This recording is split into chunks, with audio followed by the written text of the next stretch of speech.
Okay, well, send me a copy. That's why we are live, but remember, so just so you know that we. Prepare it.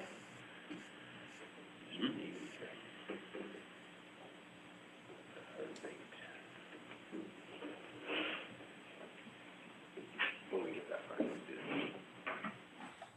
it. He's in a new location. And I got no power in all my head.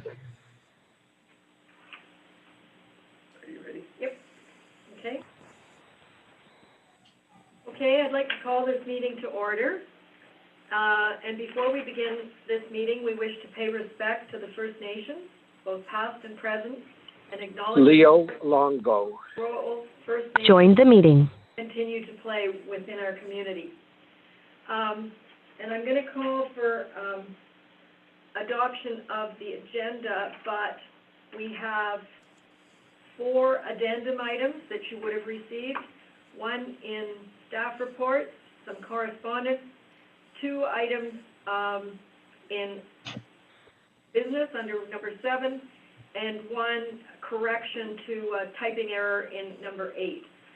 So could I have, Councillor Moffat, yep. Just like to inquire with regards to the agenda in the closed session as to why the first item is enclosed. Because we've obviously received a number of emails and I've received a couple of calls on it, and I'm struggling to understand. So I just want to, maybe for the benefit of those on here, appreciate it, a little bit of information on that, please. Primarily, it refers to could impact property values, and it refers to an individual's name who's making the proposal. So with those 2, it needs to be enclosed. Sorry, could you just repeat the last part, Mayor? It's a proposal by an individual with an individual name. The first one is that it could affect property values. But we had a discussion with Mr. Stiverns and Mr. Reeves on development in that on the boundary area a few weeks ago. So I'm trying to understand that part, which was open, versus this one here enclosed. So that's why to me it doesn't make a lot of sense. Do you want to weigh in here? So the one with Mr. Stiverns, when he came, he wanted to talk about entrance to his property. Yep. And that's really all he talked about to us. This one, my understanding, is a proposal on a development. And it's strictly a proposal at this time for council information. Okay. It may at some point become an open meeting item, but at this point, it's just strictly a proposal from an individual. Okay, thank you. Okay, any other questions? So could I have approval of the agenda with the 4 addendum items? All in favor? Thank you. Okay, I have a motion that the Council of the Corporation of the Township of Seguin does hereby adopt the minutes of the regular and closed session meetings of Council held November 2nd, 2020, as circulated. Could I have a motion from Councillor Moffat? I so move. And seconded by Councillor Coles? I'll second that. All in favor? Thank you. And I have a motion that the Council of the Corporation of the Township of Seguin does hereby approve the accounts in the amount of $561,363.33. Could I have a motion by Councillor Fellner? So moved. Thank you. And seconded by Councillor Finson. I second that. Thank you. All in favor of approving the accounts? Thank you. And I have a motion that the Council of the Corporation of the Township of Seguin does hereby receive the staff reports as presented on the agenda for November 16th, 2020 meeting of Council. I don't need to read all these. Could I have a motion, from Councillor Moffett I so move. and seconded by Councillor Coles? I'll second that. All in favor of receiving staff report? Rod Osborne. Joined the meeting. So I'm going to. Jane, Okay. All right, in the staff reports, we have Mr. Imbrogno, will be admitted, he's the first item. And for B, we have an observer in, Mr. Longo, but we are not, he's not here for any legal discussion in the open part, he wants your staff discussion. Hello, Rod Osborne here. Thank you, Rod, we've acknowledged you on the phone. Cannot get on Zoom. I'll Won't try. let me in. Yeah, I'll try and remember to call for your vote every time. If I don't, please speak up. No, I need to know why I can't get on Zoom. I have the email. I tried to join. Click to join. It's not working. In the email, you also have, the call, number and the call password. You can try coming in that way from, zoom.com, I believe. Well, I'm in. I'm in on the phone, but I want to click to join on my PC. And I'm saying, go to zoom.com and add the details of the meeting with the password, as opposed So click to join on the notice from the township's not going to work? Sometimes it does and sometimes it doesn't, but that's why the call details are also sent to you. Oh my God. So I got to go to zoom.com, put in the ID and password? I'm gonna turn it over to Craig. I don't know why your link's not working, Councillor Osborne, but if you click, if you open your Zoom application and it says join a meeting, if you click join a meeting, you can use the password and the meeting ID that are in that email, Yes? and that will get So- you in. I don't know why your link is not working. All right. I'll get back in. Goodbye. Okay, Steve, are you going to introduce Mr. Imbrogno's request for, fill exemption?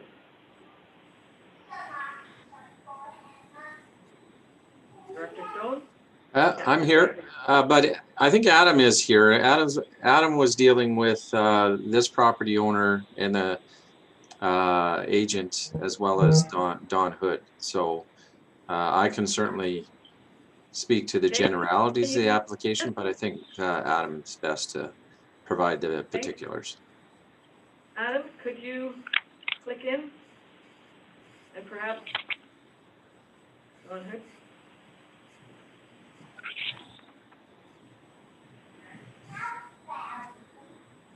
Adam, are you there? So it's Adam.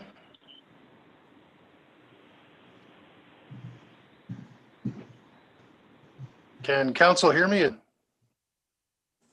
Yes? Adam, we Okay, can my hear you, but we can't- laptop yeah, my iPad is lagging really badly and my camera does not appear to be working, so I can speak to council, you just can't see me. Okay, go ahead, please. Okay, this fill exemption request is for a property on Lake Rosso, and it was discovered that the owner had begun to place fill for a flagstone patio. It was discovered about midway through the work.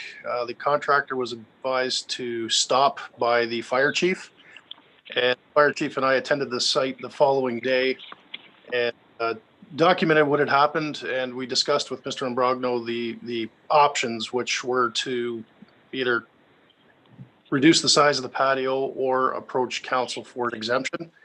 And Mr. Imbrogno chose to address council to attempt to get an exemption for the fill bylaw to complete the patio. And Mr. Imbrogno is here today to, I think, answer any of the other technical questions on the property if council has them. Okay, and I think council has seen Mr. Imbrogno's letter to council as well. Councillors, do you have any questions of either Adam or Mr. Ambrogno? Councillor Moffat?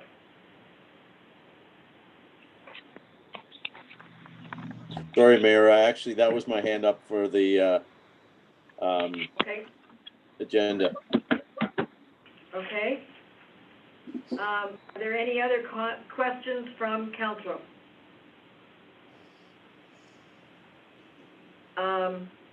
We have a staff recommendation here that is suggesting that the owner enters into the site plan control agreement and ensures that there is a revegetate area. I have seen the site.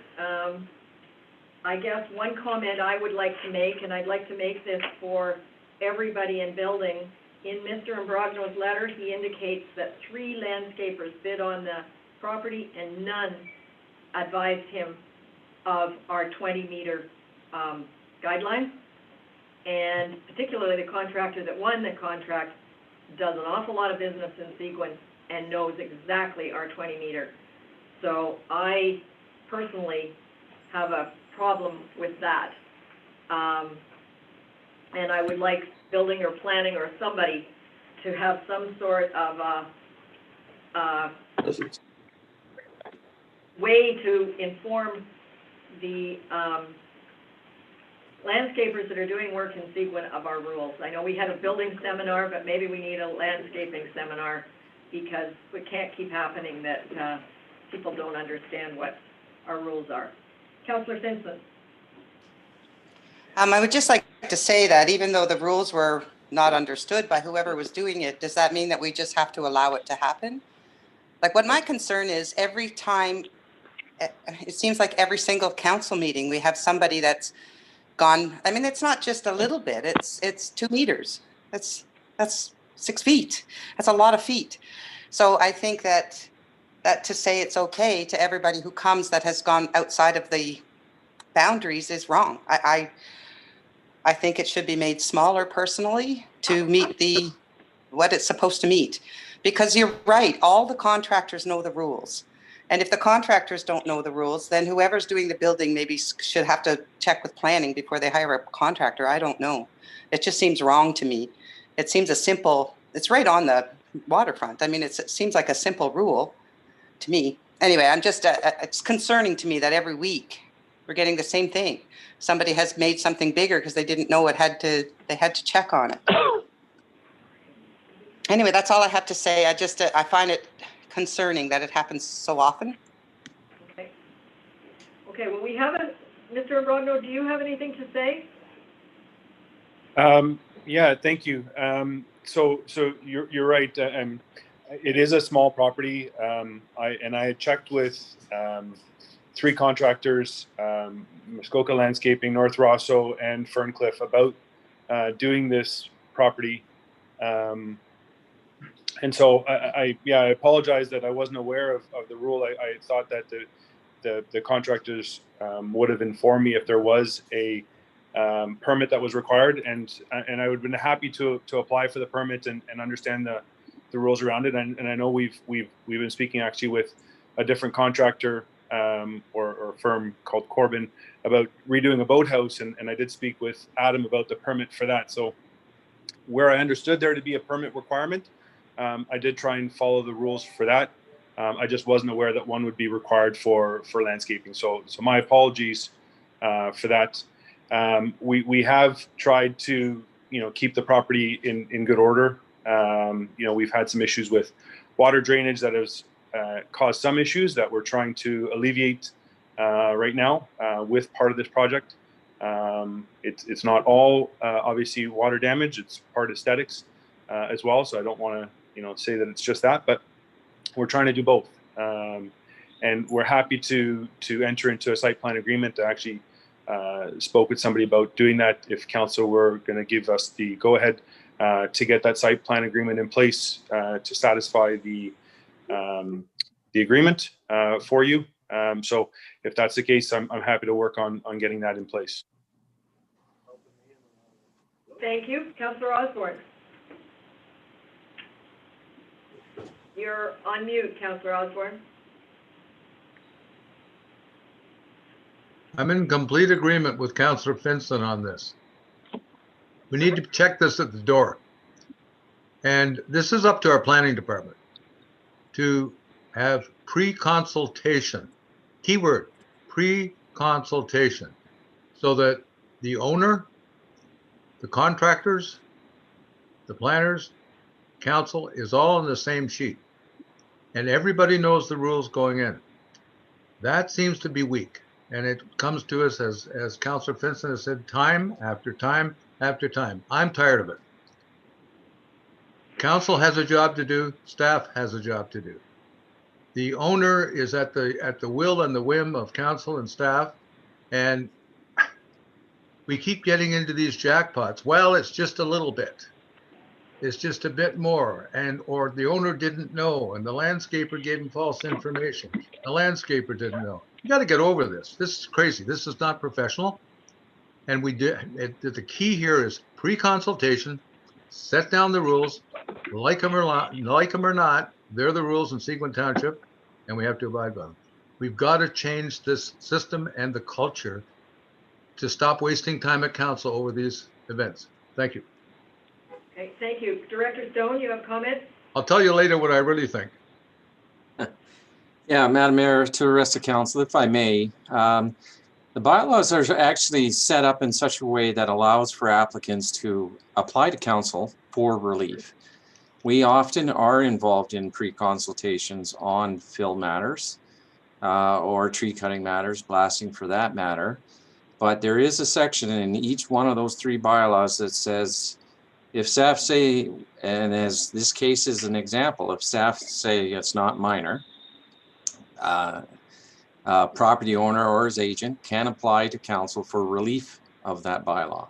So why council is seeing these is because people actually are asking for relief, and it's allowed as per that each section 5 of each of those 3 bylaws. That being said, council did direct staff to further examine some efficiencies in how we look at these requests. And one of the things that's on my plate is to bring to council, hopefully by the next meeting, revisions to the fill bylaw, tree cutting bylaw, and the blasting bylaw that actually will introduce a permit system and an application system. One of the things that we have right now is it sort of allows people to sort of go ahead because there's exemptions in the bylaw, but they aren't required necessarily to vet those through township staff. So we're hoping through an application system and through a permit system, if council likes that approach, that we can have a lot more control at the staff level and have a few more parameters established that allows people to carry on through permits and build to the bylaw standards. So thank you. Thank you. Councillor Fellner. Thanks, Mayor. Steve, did the copies of the bylaws, are they included with the building permit process? Or how do people find out about what our bylaws are? Well, we do have a package that we give to would-be applicants for building permits. That basically is a building in Seguin pamphlet that has copies of various things that builders or landowners need to know, be aware of when it comes to building. And I believe, and I'll check tomorrow, that it references the various bylaws as it relates to the shoreline. Okay, so is this just another case of a misinterpretation between the term minor and many times it is, yes. Yeah. So okay. Councillor Osborne. So through you, Mayor, to Steve. Steve, so planning is looking for additional tools from council, I take it from what you said, to firm things up and make our position known to the public through you, through your department, that there's certain things that just will not be entertained And I guess the applicants always have the right to apply. You've stated that for anything, the moon, Right. right? Yes. Okay, I acknowledge that. But when they apply, if at the door, there's a strict set of rules that planning has in place, tools that you can use to tell the owner, this is 90% not going to fly, and you may be wasting your time and effort here. Would that help correct the problem for your department? Most definitely. One of the things that is not in our fill bylaw, for example, is what is the maximum area for a patio, for example. Exactly. What we try to do is to connect it to the zoning bylaw, which is a third-party document, and unfortunately, because the reference is to minor landscaping, we have to do a lot of judgment calls, and some, contractors building on fairly large properties have a very different idea of what minor is when you're dealing with multi-million-dollar projects, right? So. Yeah. So anyway, just to finish up here, I mean, we dealt with a patio not too long ago. Mhm. Okay, that was way bigger than one would expect in Seguin. Mhm. But the owner requested it, and there was modifications to that. Mhm. So in this case, and looking at the pictures, this is a clear-cut property. There's very little trees or root system holding the shore. This patio is not far from the shore. It's right on the water's edge. Mhm. And I'm surprised that Ferncliff would even start this kind of operation without checking with someone. I mean, they've been around for a long time in Russell. So Yep. I don't, and I know that the township tries to educate the contractors as much as possible Mhm. through different seminars and forums and meetings. Mhm. I guess they're just not listening. So stricter rules at your gate is the answer, correct? Well, that's what council identified earlier on this fall, and we're hoping to deliver. Thank you, Steve. Thanks, man. And Councillor Vincent, and then I'm gonna call a vote. Just wanted to say that this did not come to you first, did it, Steve? The contractor just went ahead and did it? Is that what happened? Yes, Yeah, so bylaw attended the site. No, That's right. yeah. So you wouldn't have known to say, I mean, nobody asked you, how big can they make it? They just went ahead and did it, right? Until you found out about it. So it's got nothing to do with your department. It's to do with the contractor saying, you don't need anything for this. We can just go ahead. Somebody sees it. Then they say, oh, gee, that looks a little large to me. So that's what happened, right? It was nothing to do with your department until it came to your department, right? That's right. Yeah, it's just wanted to clarify that I understand that they went ahead and then it comes to you and you have to say, go and ask for relief because you've gone outside of the boundaries. That's right. Okay, thank you. good point, Gail. Mr. Imbrogno, I'll give you the final comment. I saw your hand up. Yes, sorry about that. So, yeah, and you're right, Councillor Vincent. That's exactly how it happened. I would have hoped that the three contractors that I did speak to, somebody would have mentioned that. Otherwise, I would have gone and spoken to the town ahead of starting any of the work and starting to put the investment into the property. So again, I apologize for that. Our property is very small, as if anybody's driven by it. It is sort of a sideways triangle, so it does get very skinny on one side. And in fact, I mean, by the measurements, the corner of the cottage is already in the shore road allowance already. So we have limitations in almost everything that we do. And I'm aware of some of the limitations. I'm just not aware of all the limitations. So when I tried to rely on people within the area that would have been able to do it. So I apologize for that. I'm hoping that, I understand your comment that the 5 feet is not is not small. I'm hoping that we can look at it as an opportunity to do something that'll improve the area. We are going to add some berms and stuff like that to the front of it so that it isn't a rock wall, and so that way it does look and add vegetation to it. So I'm just hopeful that we can do something here. Okay, Councillor Felder, do you have one more comment? Yeah, I do. I mean, sir, So you would be amenable to cutting the width of this down to give you some access at the front, some place to sit at the front of your cottage? It doesn't look like you really have much of a place to sit. But I think what you're asking for, I think it probably is, width-wise is a little excessive based on the lot. So have you got an appetite maybe to go back and try to apply for something, not quite an average of 15 and a half feet? So the 14 feet on one side and the 17 feet, that's, is that what you're referring to? Because I was thinking that would be more. Okay. Yeah. Because that goes from the front of the retaining wall to the edge of the deck.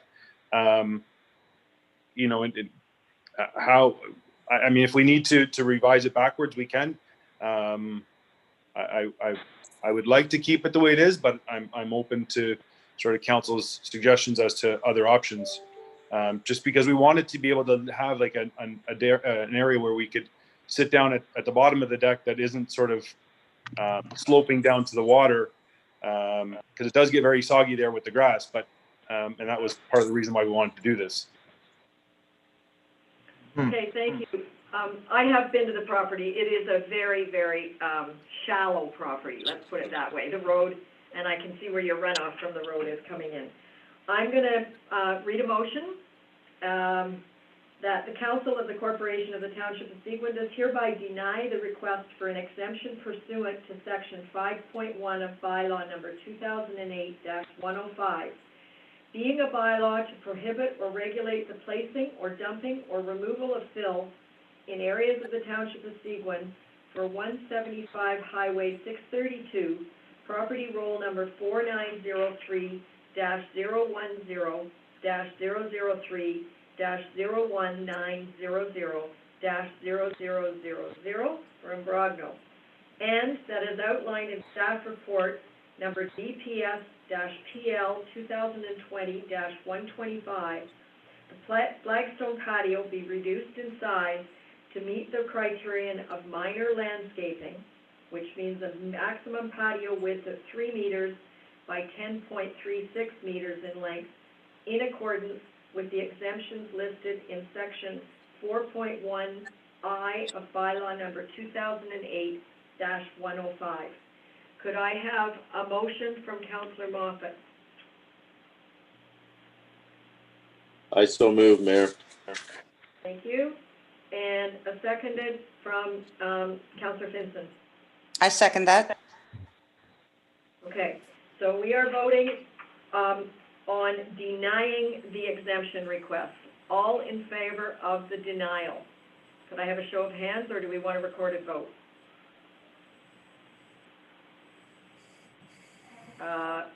No hands going up? Councillor Osborne is denying the request. Hang on, I think there's confusion. You asked for a recorded vote and then you spun back. Okay, let's have a recorded vote then, if you don't mind.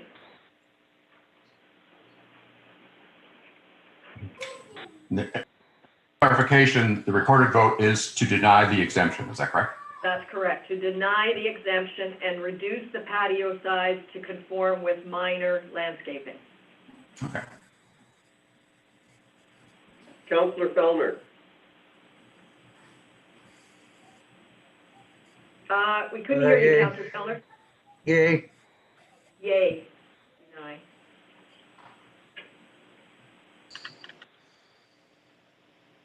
Councillor Moffat.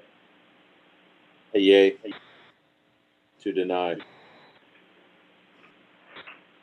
Councillor Osborne. Yay. Councillor Cole. Nay. That's a no. Councillor Collins is absent. Councillor Finson. Councillor Vincent? Oh, you're on mute. Nay. I'm sorry, yes or no? No. Mayor McDermott. Yay.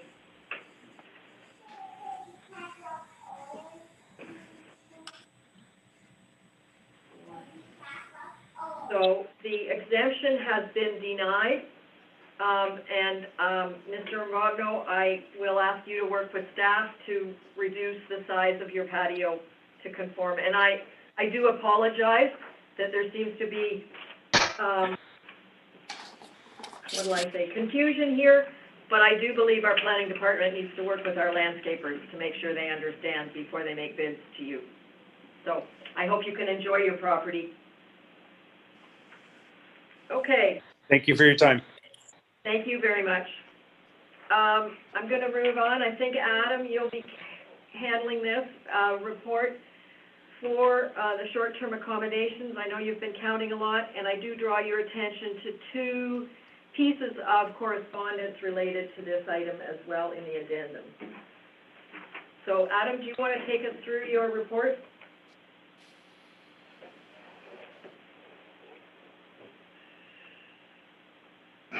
Yes, Madam Mayor and members of council, I'm just catching up here. I'm just going to the graphs and the chart. So yeah, over the summer we had quite a few responses, over 300, and as you can see in the pie chart, there was a bit of a split there between the two groups, that one not allowing short-term cottage rentals, and then the other group that seems to be more of a township hands-off approach, don't regulate. And then the other groups were a combination of allowing short-term cottage rentals with some form of regulation. So it was a tough count. There was a lot of comments received as well from people who rent, who obviously were in favor of allowing rentals, but it was more of a qualitative set of data we had to work with, and we attempted to quantify it with numbers to give you counts. But really the pie chart on the, I think it's page 72 of the PDF of your agenda package, really shows that split between the groups who want no regulation versus the group that says we should enforce our bylaw as is and do not allow any form of rental on the lakes. I'd be happy to answer any questions. Okay, well, I think the one thing that we've all seen here is that it will be a divisive issue no matter which way we go. Councillor Moffat. Thank you, Mayor. It really isn't a question, but there's obviously been some subsequent correspondence between Steve Stone and Kerry Mueller at the Otter Lake Ratepayers Association that I don't see it in the addendum package, so it may not have gotten in. But it seems to me that if we have a zoning bylaw that we can regulate and enforce on a complaint basis only, and if under the Planning Act someone would like to convert their property, they have that ability. I personally don't think, with this new information, I personally don't think we should be doing anything other than what we are. We have a tool to regulate it, and if on a complaint basis it happens, then we would take the necessary measures to move ahead with trying to quasi-regulate or regulate. I think there's too much of an economic burden to try to do this. We have a very vast area and would likely require a number of full-time staff to bylaw staff and people that are taking the applications and everything else. So I personally think on a complaint basis we should just be regulating it with our tool we have now and engage our legal counsel as required. Full stop. And we don't have to make any changes to our existing documents. We're working through the process with a few bad landowners, and if at that time that the result of that court action requires us to make the change, then I think we have this data and information to be able to see if we need to make a change. But at this time, I don't see a need to. Thank you. Thank you. The correspondence from Ms. Mueller is on page 3 to 7 of the addendum package. Councillor Osborne. Thank you, There's Mayor. more to it, Mayor, than that. There's additional information that Steve, Director Stone responded to at 11:11 this morning is not included in this package. So. Okay, well, I'll turn to the clerk, but that's what was put into the addendum, what was officially received. Yep. Councillor Osborne.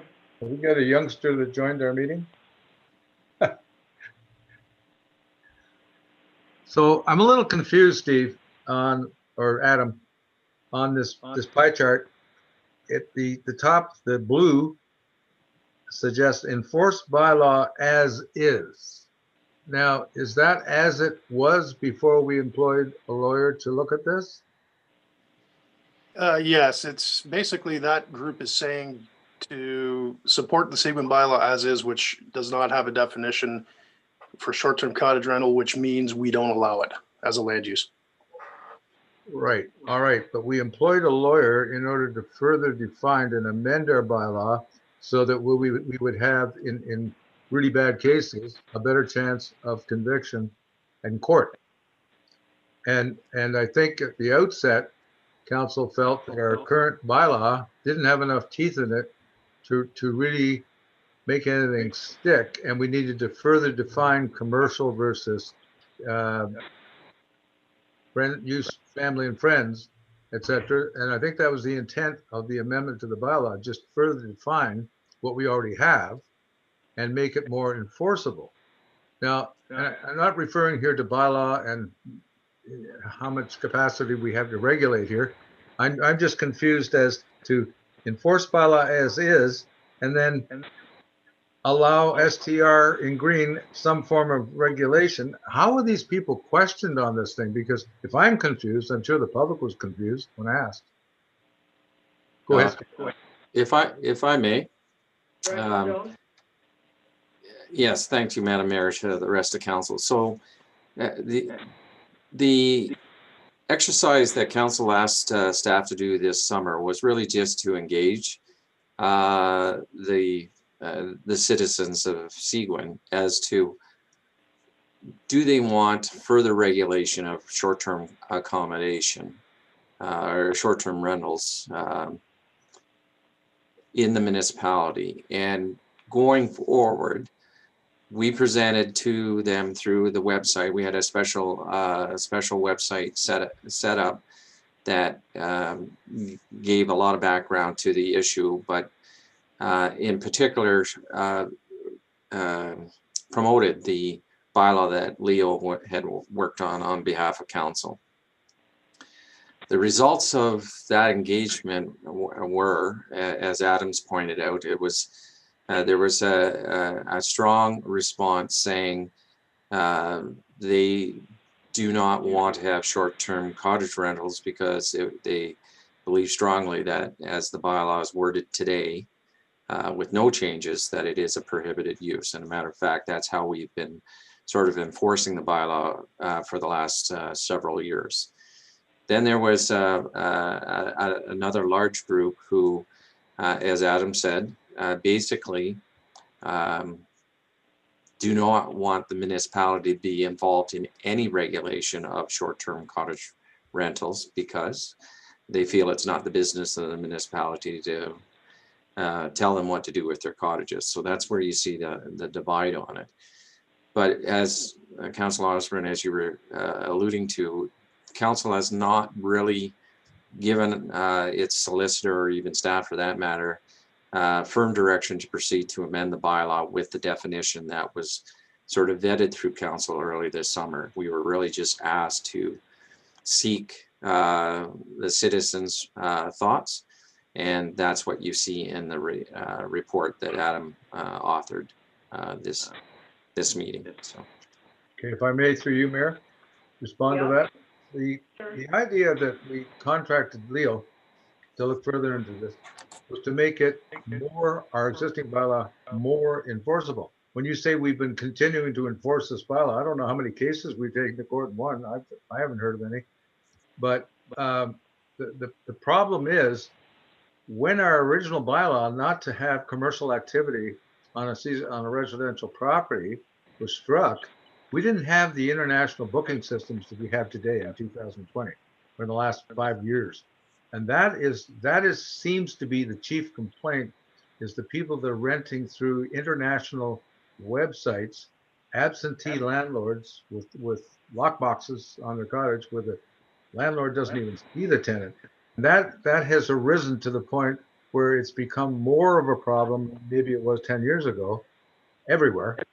And that was, I thought, the reason that we had Leo engaged. Leo has drafted this amendment to the bylaw based on what council's input has been to him.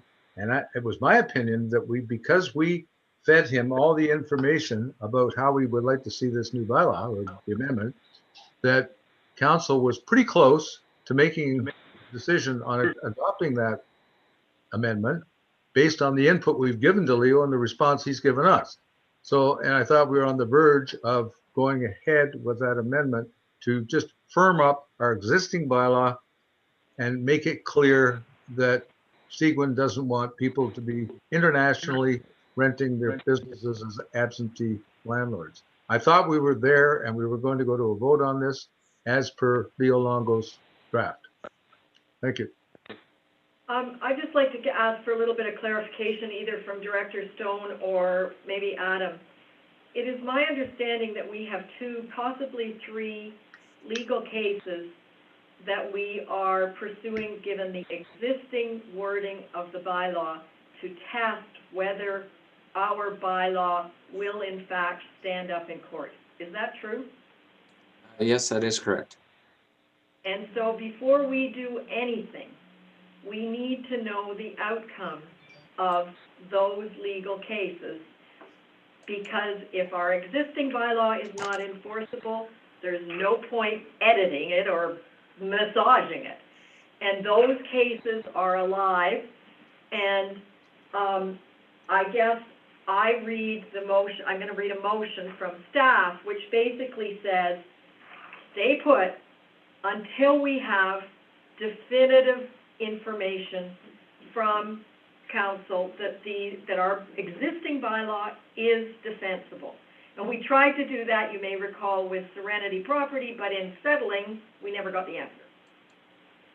So I'm going to read, I have Councillor Fellner, you're next, and then Councillor Osborne. Okay. I think probably that's the wisest course, is to wait to see how the current actions play out.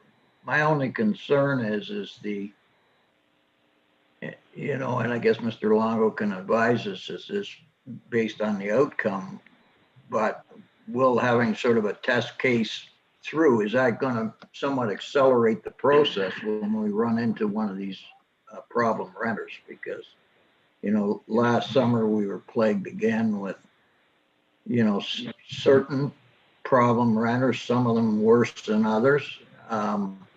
They seem to be not a huge number, but certainly a significant number. And, you can debate it until you're blue in the face, but unless you've got a regulation that you can enforce, there isn't any point changing anything, really. I got a lot of comments back myself from people around my neighborhood about the public input process, and there seemed to be a little bit of confusion as to what was really being asked for. And I think a lot of people were, there was a lot of people that didn't want their right to occasionally or casually rent their property impeded by any kind of a new bylaw, which I'm not in favor of. So I would support what the mayor's suggesting. I think that's a prudent course of action at this time. Thank you. And I just want to point out that Mr. Longo is observing this. We are in open, so we cannot accept legal advice from him. He is interested in our discussion, but we are not engaging with him as a solicitor in open. I have a comment, one more comment from Councillor Osborne. Thank you, thank you, Mayor. Okay, so I agree with what Councillor Fellner said. If any bylaw is not enforceable, why change it? I thought the whole reason for amending the bylaw was to make it more enforceable. That was the whole point of this exercise.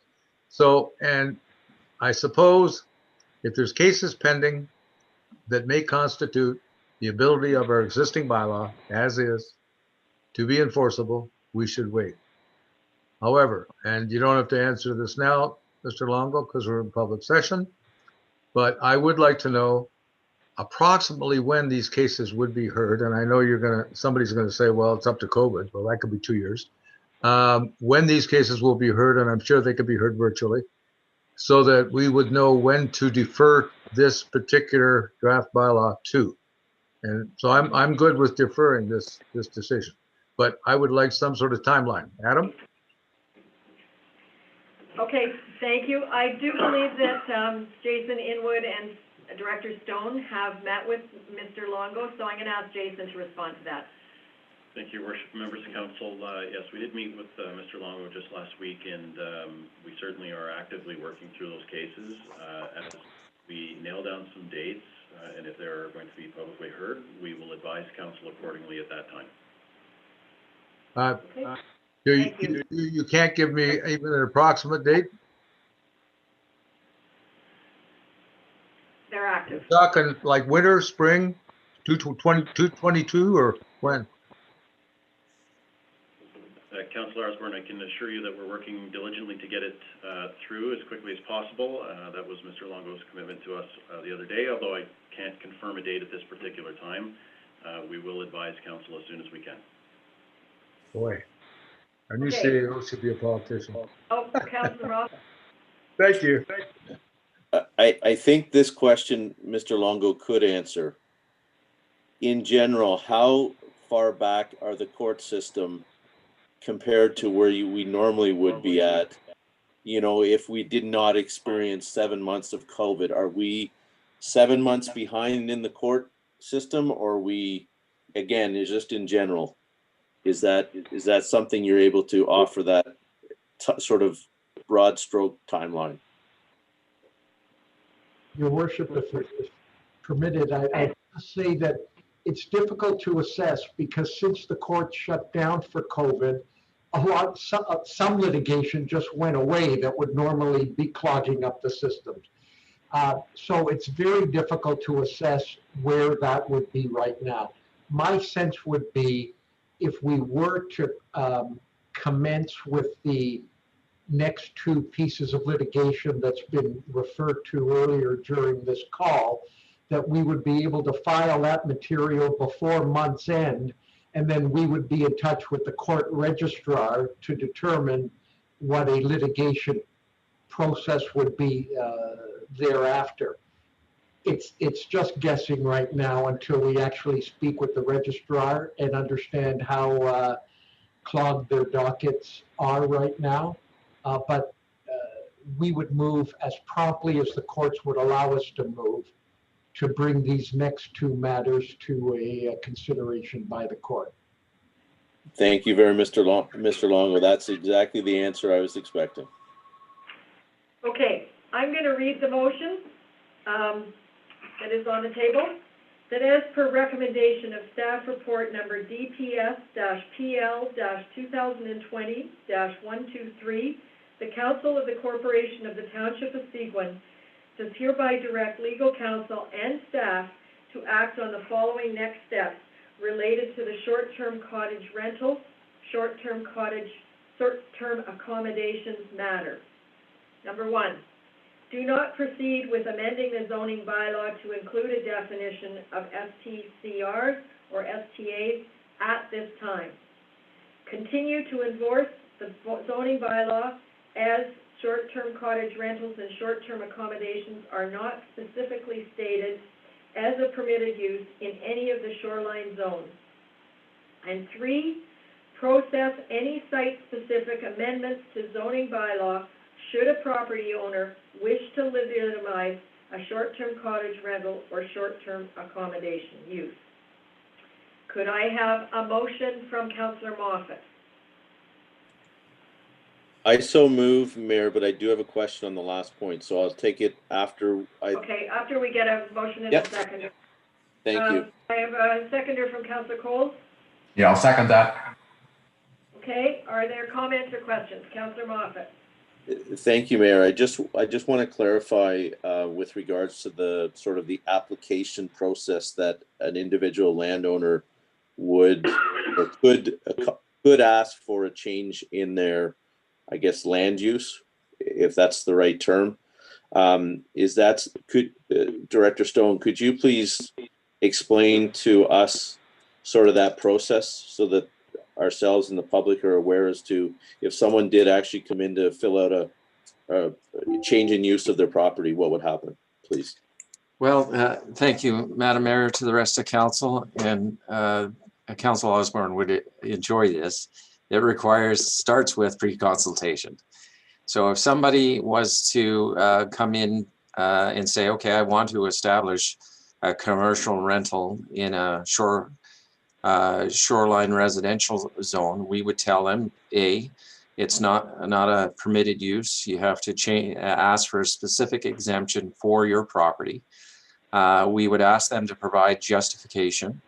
And this is sort of what I was alluding to in the emails that I was sending around earlier today, is that part of the justification would be to really look at land use compatibility. And when I talk about land use compatibility, I talk about the inward look. So is the property big enough? Is its septic system new enough? Does it have so many bedrooms? Does it have enough parking? Does it have enough setback from the property lines, et cetera, et cetera? And then there's the outward look, where the people have to examine whether or not it's a good fit for the neighborhood. How close are the neighbors' properties? Has there been any incidents over the number of years of noise complaints, et cetera, et cetera? And that gets built into the justification of it. There would be a third component, which really is what I would call the professionalism of the operator. You know, have they had experience doing this? Do they have, and you've heard it before, do they have a property management team that helped them out? Do they have a code of conduct, if you want to say?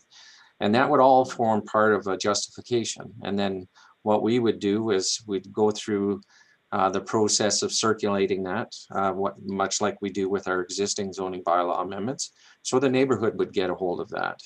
And as will come up in the next discussion item, council does have the authority to actually request that it be sent out as far as 400 meters from that subject property, being that it's a commercial development. So that could happen. That would mean a far greater group around that setting would be notified and could provide public comments, either in support of the zone change or non-support of that. And then what we would do as a staff, as we do with all our reports, is to present that information to council and seek direction on how to proceed. So again, council has often asked for further clarification, and we would work with the proponent to answer the questions either of council or the neighborhood before ever coming back to council with a recommendation. Just like our zoning bylaw amendments, council has the authority and the privilege to either decide positively, approve an application, modify that application. Let's say they feel it's okay, but they want to lessen its intensity. They could change that, or they can actually deny it. And then, like our zoning bylaw amendment applications, they can be appealed to tribunals like LPAT. So that's how it would go as far as I can see. Thank you very much, Director Stone, for that detail. Councillor Osborne and then Councillor Finson. Thank you, Mayor. So Steve, what you just suggested is that someone would be able to apply for a zoning exemption or change in zoning for their property? Yes. But given the fact that you take a property, Exhibit A, that is zoned residential, and you consider legalizing commercial use, because that's what you would be doing by changing the zoning and allowing this rental, you would be, in a sense, licensing or exempting them from the bylaw and giving them a commercial usage in a non-commercial zone. I can see that being a real problem, because you're defying by allowing, if council were to decide to allow a property to do this, we would be in direct contradiction to our own bylaw. And not only are we not enforcing, we're allowing it to be breached. And to me, that's may as well be a form of licensing, which we dispelled a long time ago. We didn't want to get into those weeds. So I can't see why that needs to even be considered in this vote or recommendation from staff. Yeah, if I may, Unless Madam somebody Mayor. is going to build a 5-star hotel on the shores of Otter Lake or something, and then I guess maybe they would want to apply for a new zoning. Thank you. Go ahead, Director Stone. Yeah, if I may, that's the nature of the planning system in Ontario. You have bylaws that regulate land use, and for better for worse, the Planning Act does afford the opportunity for property owners to apply to change the use of their land. Again, I mentioned that it's council is the authority in this regard, and you're absolutely right. I often say to people, council is a build to the bylaw council. You know, you can always apply and pay your money, but council may not ever consider it a proper use of land on its waterfront. And if that's the case, council could then refuse that application. I have one more quick question, Mayor, on item 1, where it says do not proceed, to include a definition at this time. Does that at this time mean that we can revisit this after these cases that we're going through the normal process on are heard? We can revisit? Is that what that means? That's how I understand it, yeah. Okay. Is that right, Steve? That is correct. Thank you. Councillor Vincent. My only question was that if you allow commercial people to have commercial residences on the lake, would there be limits? Like, so you have 15, 16 cottages in a row that want to rent them out commercially. So you say, okay, to Joe, and then Mary next door wants a commercial property, and then Joe, the next door to that, wants one. And then, so my question is, would there be, like, what are your responsibilities in denying or allowing? So if I allow, so Jane's Cottages, for instance, has 25 cottages on the lake that she runs as a commercial business. So how do you decide who gets and who doesn't get? Like, you know, because you got to have limits, because we have limits with our resorts on the lake. We have limits with all of that stuff. So if you just allow people to buy cottages as a commercial business, where do you stop? I'm getting, like, I'm already seeing it in my head saying, you said yes to Mary. Why can't I have a commercial, you know, change my property to commercial? So I just see that as a problem. If you ever say yes, then you've got a big problem. Just because there's so many people doing it as a business now, because it's very profitable. I mean, 30,000 a week is a lot of money. So I don't know. I just think that it's kind of, I don't know. It's problematic just reading it to me. Anyway, that's all I had to say. Thank you. I think I agree with you, and it may be a can of worms, but within the Planning Act, it is allowable to come and ask. So, last comment from Councillor Fellner. So I guess what we're saying in number 3, again, I've got a bit of a problem with it too, because have we ever had anyone that came in and asked for a rezoning on a seasonal residential piece of property to commercial for short-term rentals? Not to my knowledge, but I'm not, because we haven't been enforcing our bylaw, there's been no incentive to come and ask, basically. Yeah, so the inference is that we have to include 3 in this recommendation, or can we strike 3? Director Stone, can you answer that? I believe that's part of the Planning Act that we have to allow for a request, but I need Director Stone to answer that. Director Stone? Sorry, I clicked the wrong button there. This is an information report, so you can decide what you want in terms of your resolution. So it was just stating a fact. But as I said, anybody can apply tomorrow, for example, even if that is not in that body, in the body of your resolution. So. So just to clarify, so that is something under the Ontario Planning Act that anybody can change. I see Mr. Longo nodding his head. That's something that exists within the province. It's not us saying yes or no. Actually, Your Worship, I would just say the way this is worded, it does say process an application. That suggests you taking something, once you receive it, actually processing it. Council always has the ability, when an application is filed, to say, we're not going to process this. We don't think this is appropriate and we're not going to process it. So I can see that there might be a benefit perhaps not to pass the 3 little I version, because it seemed to commit you perhaps to processing something when council may say, we're not intending to process this one for a whole number of reasons. So I don't think deleting it hurts at all, and I think it might actually save you from getting into a pickle where you've committed to processing something that you don't want to. Okay, thank you very much for that input, Councillor Osborne. Is this going to be a motion there? Yes, it is. Okay, so once you read it, you already have, I believe. I've read it, and I have a first and a seconder. I would like to move to amend the motion to delete item 3, the part that Leo just referred to, Okay. and have it voted on as amended, please. Any second? Would eliminate point 3. Councillor Moffat, you have a comment? I was the one that moved the motion, so I didn't know if I had to come back in on it. That's all. Okay. And Councillor Fellner, do you still have your hand up? No, sorry, Mayor. Okay, we need the clerk here.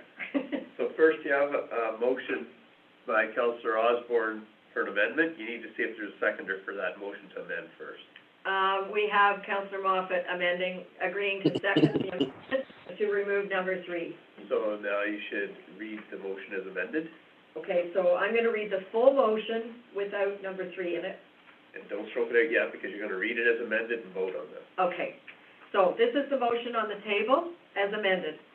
That as per the recommendation of staff report number DPS-PL-2020-123, the Council of the Corporation of the Township of Seguin does hereby direct legal counsel and staff to act on the following next steps related to the short-term cottage rentals, short-term accommodations matter.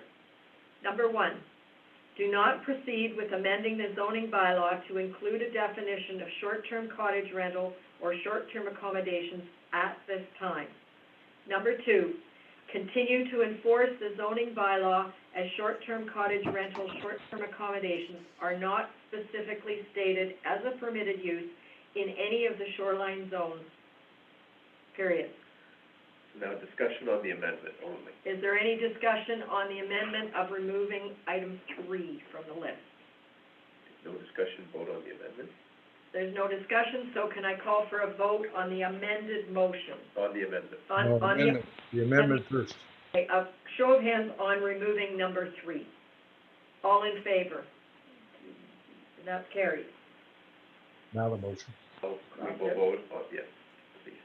And put, the motion was Rod Osborne, and seconded by Darrell Moffat, and carried. Now you have the amended motion to vote on. So now I have the amended full motion to vote on. Could I have a show of hands for that, please? That's the item without number 3, and that's carried. Thank you. And Adam, I want to say to you, thank you very much for the tabulation. I know it wasn't easy, and another thank you to Lauren, who did an awful lot of the legwork. You had a lot of comments. So thank you, Madam Mayor, and I also want to thank Director Stone because he shepherded us through this process. Okay, thank you very much. Thanks, Leo. You're welcome. Your worship, in light of the fact that council has taken the action now, was there anything left that you wish to discuss in closed session, or is that something we can just save for No, another? I think we can work with Jason and Director Stone to get things moving as best we can. I shall. So I don't need anything in closed. Thank you very much, Mr. Longo, for Thank you. joining us. I'll have a good evening. Bye now. Okay, I'm going to motion for item 6C, and it's short motion, but a lot of work went into this. Motion that as per the recommendation of staff report number DPS-PL 2020-124, Council of the Corporation of the Township of Seguin does hereby adopt the telecommunication tower, antenna system siting and consultation protocol in the Township of Seguin, attached to this resolution as Schedule A. Could I have a motion from Councillor Cole? Also move. Thank you. And seconded from Councillor Osborne? Second? Okay. And Steve, I know there's a ton of work has gone into this. I've circulated it to a few people in the broadband community, and they have told me it's very comprehensive. So thank you. Do you want to take us through it before we open it up for questions? Yes, Madam Mayor, and to the rest of council, thank you very much for tasking the department with this. We certainly had fun working with it. Some members of council also took an active interest in the protocol, and that was very helpful as well. You'll see that we did use the balance of the summer to solicit some comments. For the most part, people were interested in broadband just because they want to improve either the cellular network or the internet network within Seguin. A few of the comments were they would love to see more towers as long as the lakes were not adversely impacted from a visual standpoint. Probably the most critical comment received was by Bell Mobility, which is appended in full to the staff report. In essence, the comments, if we were taking a very healthy approach to the notification radius around proposed sites, and that was expressed as being extreme. And so what we did is we took a second look at the circulation radius and tried to mirror what council likes to see with larger industrial commercial developments in around the lakes, and that is a 400-meter circulation distance from the property line. If you were just to process this through the federal requirements, they would require a notification distance from the base of the proposed tower 3 times its height. And as indicated previously, in some instances, that means you may not even circulate a neighbor if the property is big enough. So what we felt based on the comments received, that the adjustment to the protocol from its draft form to the final form was a fair adjustment, and we certainly would be happy to answer questions if there are any. Thank you. Thank you. Councillor Moffat, you have a question? Yes, thank you, Mayor. I guess, Director Stone, could you just point in the document, in the package? So what you're saying is that people that are within 400 meters of the edge of the property would be notified? Yes. Yeah. Could you just point in the document where that is, if you don't mind, please?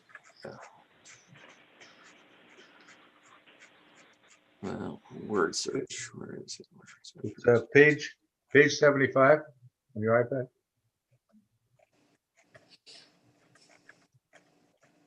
Bottom of the page.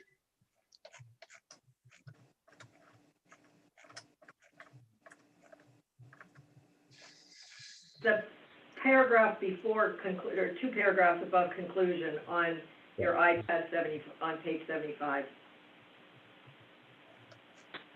No, I realize that. What I was looking for was actually in the protocol, not in the staff report, but actually in the protocol, please.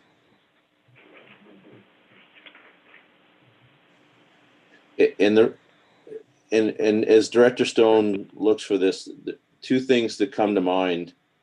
The one is what we had over the summer with the VNet project on the Foley Matheson Beach, whereby no one would get notified other than on Rankin Lake.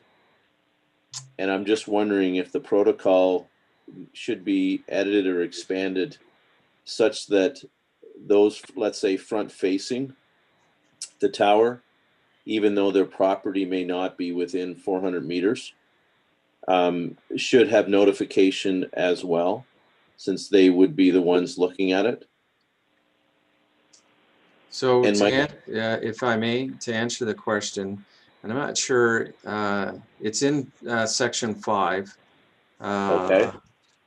My document that I have uploaded says 93 of 301, and it says notification requirements 5A, and Roman numeral 1. It says the proponent will provide written notice it says 400 meters to the structure. So, and what you're saying is that it needs to be,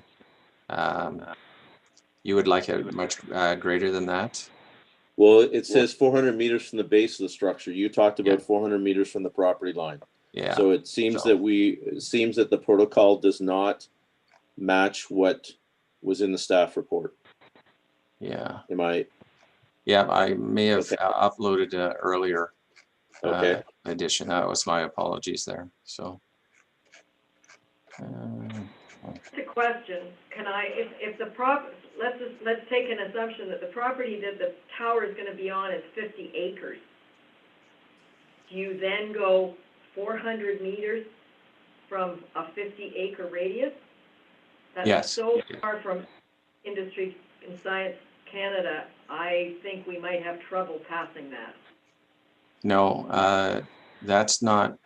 So this is a notification. So to answer the question, yes, I'll have to make an amendment to the protocol in that regard. But this protocol actually is approved by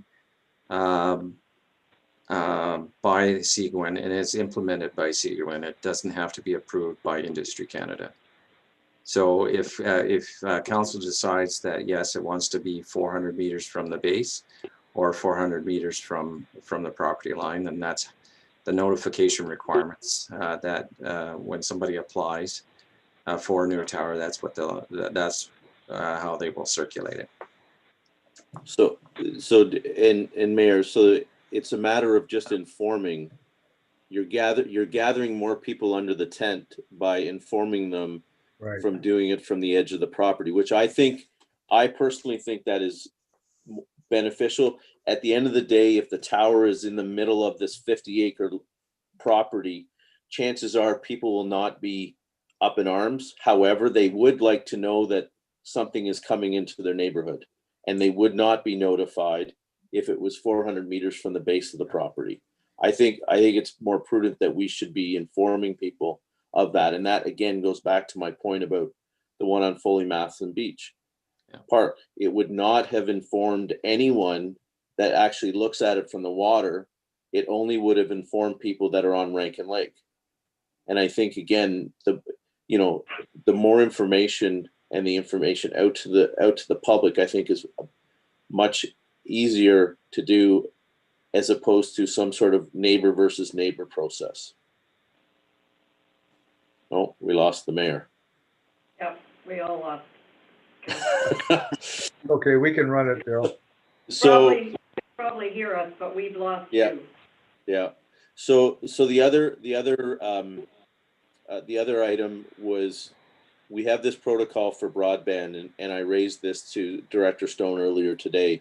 We have a number of other towers that go up in the neighborhood, in the township, those being hydro towers. And what I asked to Director Stone is, would this cover it? And from his response back to me, I believe the answer is no.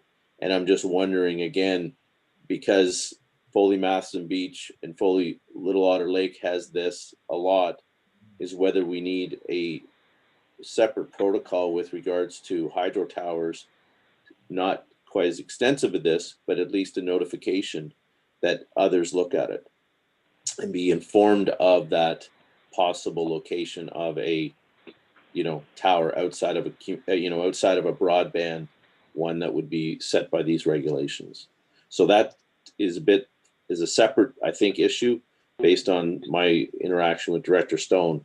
But I think it's important that this one here does take into consideration from the property line as opposed to from the base of the property. Thank you. Director Stone, can you comment at all on, oh, sorry, I'm muted. Yeah, you're not. Can hear you. Whether we have any jurisdiction over hydro towers? With regards to, you mean the ones that can convey electricity and that sort of thing? Yep. So the simple answer is no, they're not regulated by anything at the municipal level. From a zoning bylaw, for example, they would be permitted as of right anywhere. What you find where they get, where council actually does have some measure of influence is when they're dealing with them at environmental assessment level. So when we were dealing with the HEMVI, they had to go through environmental assessment for that new transmission line, and council was actively involved in terms of that project, and a number of questions were asked at that time, and the proponent was required to provide information to help substantiate why they had chosen that route, for example. So that's where council gets involved, but from being able to develop our own protocol, the only place that you can sort of look at further guidance is actually to provide some policies in the official plan that speaks to hydro projects, and to be sensitive to the lake systems, and that could language could be in the OP that encouraged council to participate in either federal or provincial EA projects and provide those types of guidance information through that process. And just to be clear, Mayor, I'm not necessarily talking about Ontario Hydro or Hydro One transmission towers, because Henvey Inlet is not. Henvey Inlet is a private project. So that's, to me, I think we have stronger ability under that one. Unfortunately, that did not, under the prior council, did not go as way as what it could have. So, but Thank you. That to me is a separate, and I agree with Director Stone, is that I think there's an opportunity in another avenue, but I wanted just to raise that. Thank you. Thank you. Are there any other questions? So I have a motion on the table, but I also suspect I have from Councillor Moffat that he would like it modified in section 5 to read 400 meters from the property line. Is that correct, Councillor Moffat? Yeah, I think personally, I think we would. I would like to put a motion forward that we defer this until we have the correction made and we have the right document in place, as opposed to passing it and then making it subject to. Craig, how can we do that? Yes, as long as you can get a seconder on the motion to move it, or to defer it, sorry. Okay, so you're making the motion to defer, Councillor Moffat? Yes, I am, Mayor. And are you raising your hand, Councillor Osborne, to second that? Yes, Mayor. Okay, so Director Stone, I think these are minor modifications. If we could commit to bringing this back to the next meeting, it would be great. So You can I have go ahead to and defer? you have to vote on the motion to defer. Okay, all in favor of deferring it till it's corrected? It's carried, okay. Now, generally speaking, when you defer a motion, you should defer it to a specific date or Director Stone, are you comfortable deferring it to the December 7th meeting? Yes, that was my apologies. I had made the change. It just didn't take in that document that I forwarded to Craig. So that's an easy fix. Sorry about that. Okay, so we are voting to defer it to December 7th, 2020. Councillor Fellner, I have a comment from you.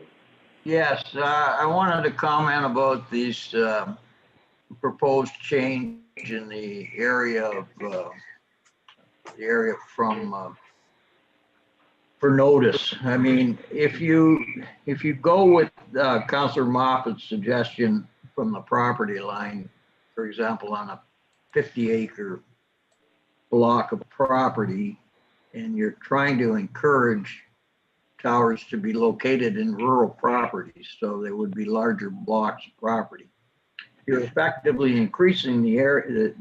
If it was situated on one side of the property, you'd be required to provide notice the other way, 400 plus 475 meters. So you're up to 900 meters one way and 400 meters the other way. To me, that doesn't make a lot of sense, really. I think that instead of going by my personal opinion is, instead of going, if you've got a concern with the notice area not being large enough, it should be from the base of the tower and simply just increase and define, so it's the same for each proposed location.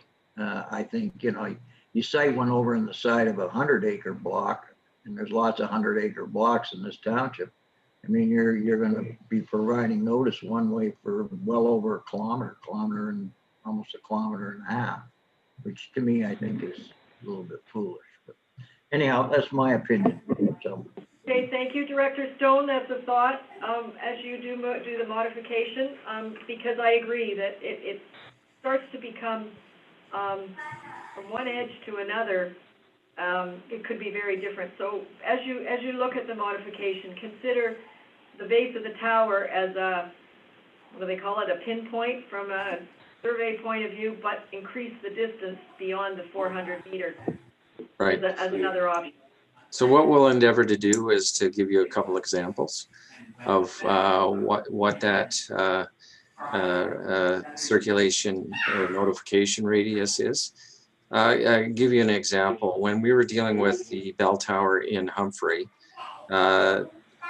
measuring from the base and measuring 3 times the height of that structure, notification would have happened to 2 properties only. So that's why we sort of, we encouraged them actually to measure to the property line, and they measured from the property line, and at the end of the day, there might have been 8 additional people circulated on that. And as you can appreciate it, once the application made it to the website, the entire township became aware of it. So there's certainly on the ground notification, which we're encouraging, but there's also the opportunities for posting and notifying through the paper and as well on the website. So, but we'll endeavor to give you a couple examples of either or situation. Did you want to comment? Jason would like to comment on this. I may only be voiced because my video doesn't want to turn on. Thank you, Your Worship and members of council. Just a thought that I know Mr. Stone and team have a fairly significant amount of work into preparing this document, and while there's a minor administrative correction to make, we will take into consideration, obviously, the pinpoint of the tower, and the discussion about large parcels of land is very relevant. And just maybe to help Mr. Stone prepare for the next meeting, if the 400 meter parameter does not leave the property, that would be my suggestion, that if that first 400 meters stays within the parcel of land, that there would be no notification beyond that. But if that first 400 meters does extend beyond the property line, that we would then reach out to the neighboring properties from there. So I'm just trying to get some clarity so that Mr. Stone's got clear direction on what he's doing and bringing back to council. Okay, thank you. Councillor Moffat? Yeah, no, sorry. Thank you, Mayor. Just to go back to CAO's comment, I think it makes sense to, depending on the location of the tower and the size of the property, to ensure notification goes to a number of people. What that number is, I'm not sure. It's just a matter of trying to wordsmith the right language in. But it seems that we're agreeable to the 400 meters. I think we've come to the base that 400, or come to the conclusion that 400 meters is sufficient. It's a matter of where it takes from. Okay, well, I think the CAO and Director Stone can come back with maybe some examples and a new policy. Now, we basically voted on this deferral already, so it's carried.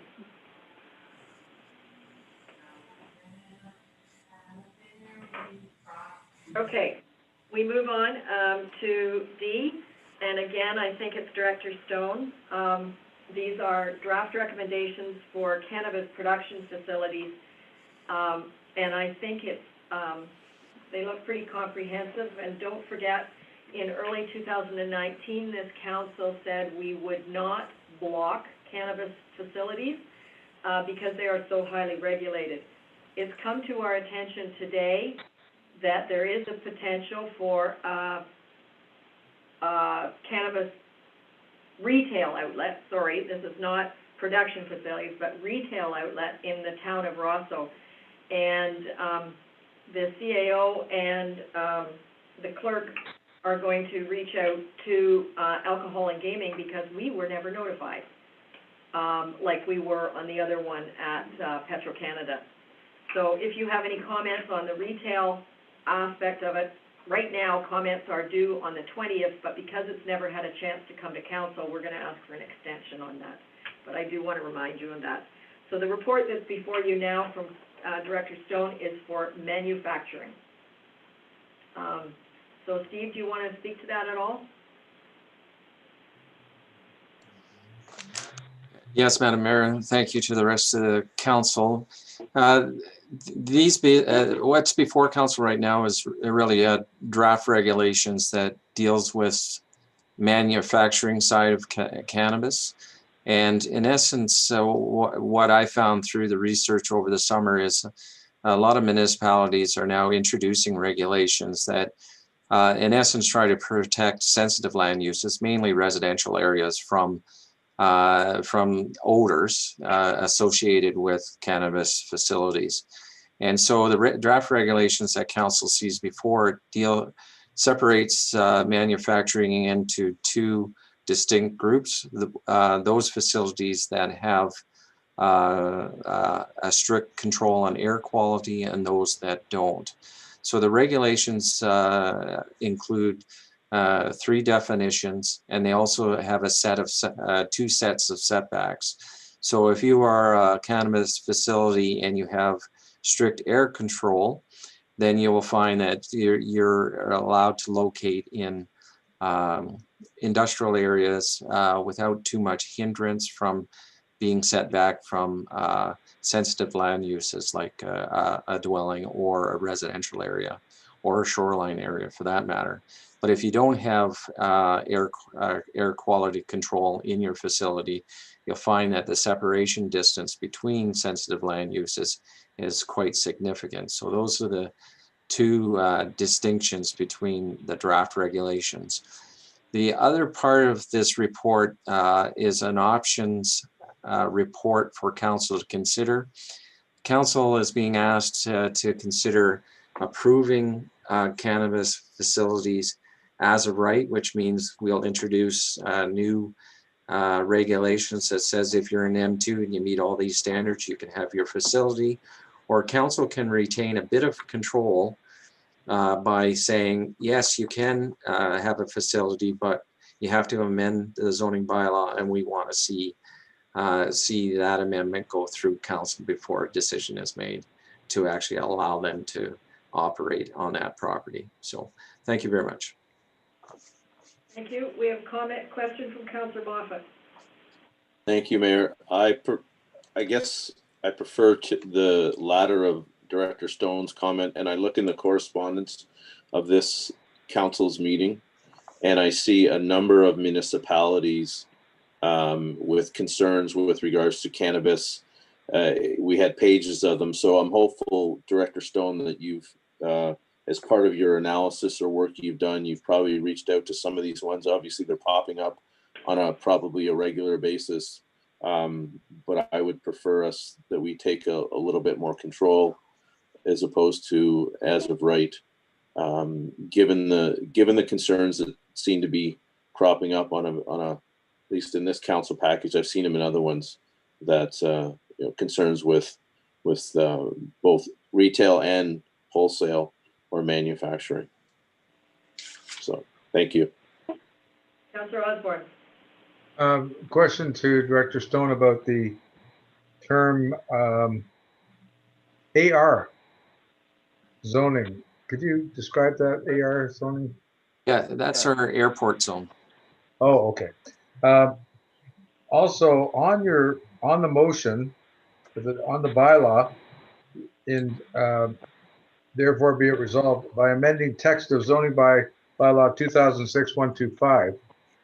Could you explain what you mean by wherein deleted text is shown as strike-through text and text to be added is shown as underlined text? Could you explain that technicality, please?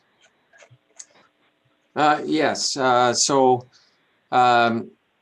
If you were to go to, again, hopefully you can see it in your package, 117 of 103, there is footnotes to the table, table 8. So right now, the strike through goes through space reserved, because this would be the first footnote to the permitted uses within the industrial zones. So strike through actually is just deleting a reference that says space reserved. It's kind of a placeholder. And then the red text below that is the addition that we would add to that table. Okay, so it's just kind of housekeeping, that space. Yes, yes. Yeah, okay. Thanks, Steve. Okay. Councillor Fellner. Yes, thank you. Director Stone, I'm just wondering, I mean, air scrubbing in carbon with carbon is a pretty common treatment technology. It's used in a variety of industries, and it's quite effective. Right. Why would we even consider a facility that isn't going to have air emissions control? I mean, we've got recourse. My point would be this. I mean, we've got recourse on a facility that has proper air treatment. I mean, if they're emitting fugitive odors, that can be addressed by enhancements to the process. Mm-hmm. But if we allow one to operate, and even if they're 300 meters away, is no guarantee that you're not going to get offensive odors out of it. I'm just thinking, why both?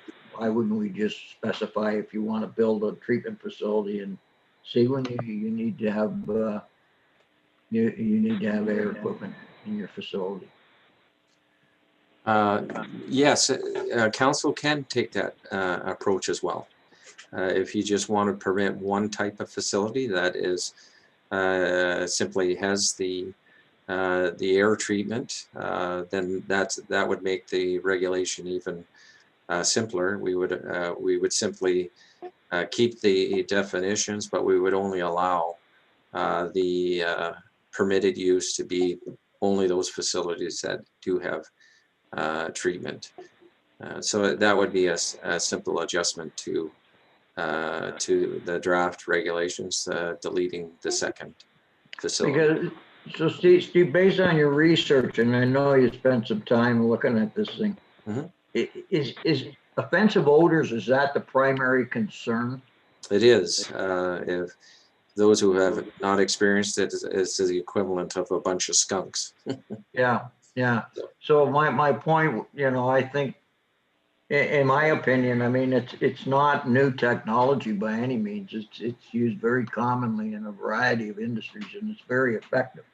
And it's very easy to, if the design load on the carbon bed isn't correct, or the amount of airflow through it, and you're getting odors escaping, I mean, it's very simple to correct the treatment train. So in my opinion, I would think that we would, for any manufacturing facility in the township, I think that we'd want to see some carbon treatment. Right. That's just my opinion. Okay. Thank you. So I don't see any other questions. You are asking, really to receive the report and initiate an amendment to a zoning bylaw. So that would be the next step. Director Stone? Yes, if, again, it depends on really the direction of council, but that's what we're hoping to proceed with. Well, I would endorse what Councillor Fellner says, that we should, from the get-go, make odor suppression part of being in Seguin, if you're a manufacturing facility of anything, whether it's cannabis or anything else. If we can, let's keep it simple, but let's keep it pretty tight. So do we need a motion, or? That wasn't one of the options that was in the report, so I don't know if Steve's going to have to come back with a revised draft regulation. What's your thought, Director Stone? Are you prepared to come back with a tighter regulation?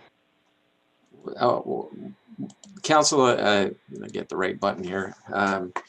So in essence, what you would be doing would be to, if you wanted to proceed tonight, based on Councillor Fellner's suggestion, you would approve the change to the bylaw, but only for item 1. You wouldn't allow for facilities without that. So you would delete the cannabis facility without air quality treatment. You'd still include the 3 definitions. And I believe Councillor Moffat suggested that it would be through amendment only.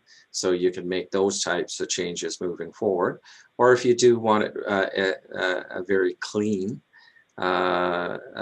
report, yes, it can be deferred again simply to the next meeting, and we can bring that forward too. So I guess the clerk is suggesting that it would be simpler to bring it back with a clean one that does include the tighter odor suppression for everybody. Sure. And then it'll probably slide through much more quickly. I just want to keep it simple but tough. Okay. Are people in agreement? Councillor Moffat, question? Sorry, I just wanted to go back to Councillor Fellner. In terms of the setback, did you not make a suggestion in terms of the setback? Are you okay with item, the way one is written with the 15 to 75, or were you suggesting the further setbacks, even with the air treatment? No, I wasn't suggesting that we needed to do anything with the setbacks. I think if you've got the proper engineering controls in the building, and you've got the requirements for emissions, you can manage the facility. It isn't really going to matter at that point, in my opinion, whether it's 30 meters, 50 meters, or 100 meters. Okay, thank you. Clean is clean. Thank you, Mayor. Councillor Osborne, last comment on this issue. Thank you, Mayor. Steve, on page 2 of your analysis, it already says point number 3, air treatment control means industrial multi-stage carbon filtration system. So that's already in there as part of your report. So are you not identifying that already?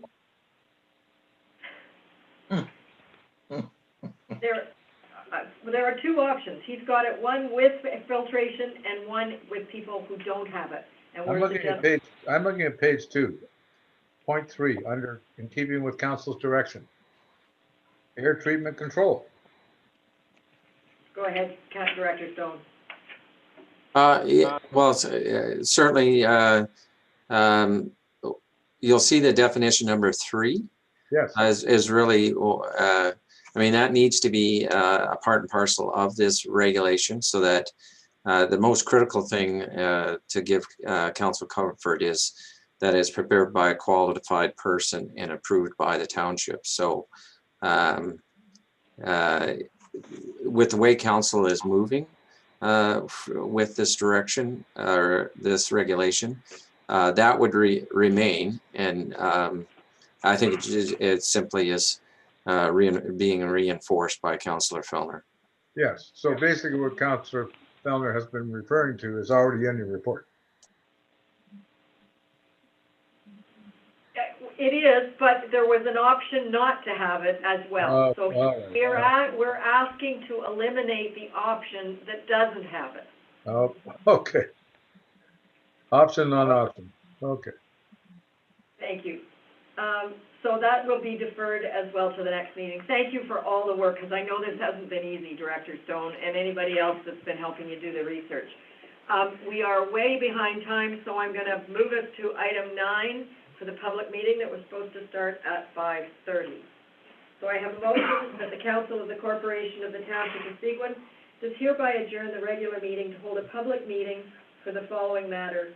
Consent application number B 2020-0017-F for Coppage. Could I have a motion from Councillor Finson? I so move. Thank you, and seconded by Councillor Moffat. I'll second that, Mayor. All in favor of public meeting? Thank you.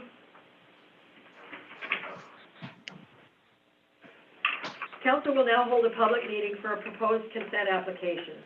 In accordance with the Planning Act, Council will consider all matters placed before it prior to granting a consent.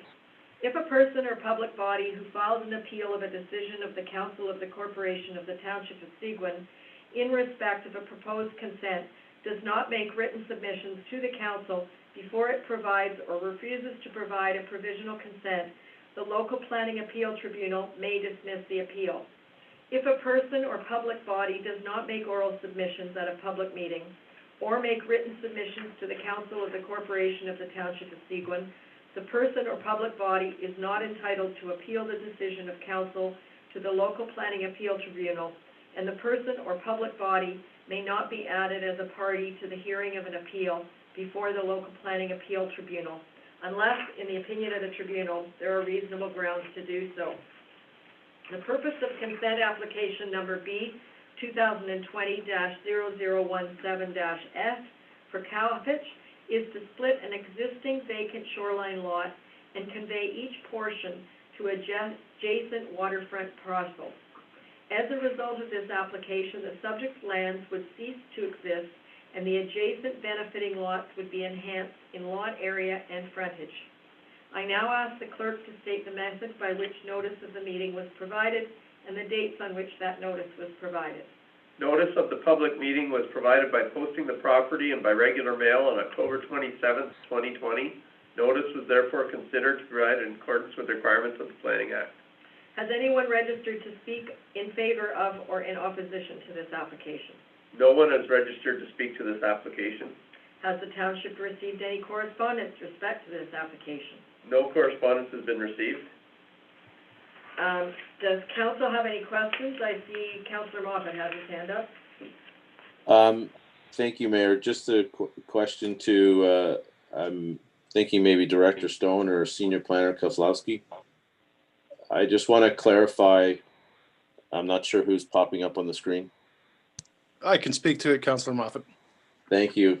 I just want to clarify, currently under recreational carrying capacity, if I'm looking on page 156 of our council package, we have vacant lot, we have 2 benefiting lots. Under the recreational carrying capacity, the one benefiting lot, the green one and the gray one are counted in the recreational carrying capacity? All 3 lots would have been counted.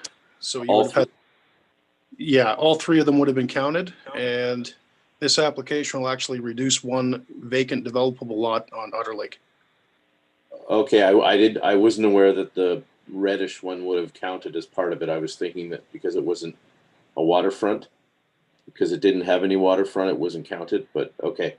Yeah, it's any of the lots that are adjacent to the lake, whether they're, whether they own their, yeah, they would have been counted. Okay, thank you very much. Perfect. Thank you, Mayor. Okay, Councillor Osborne. My question was the same, Mayor. Asked and answered. Thank you. Okay, thank you. Thank you. Council will now close the public meeting and reconvene the regular meeting.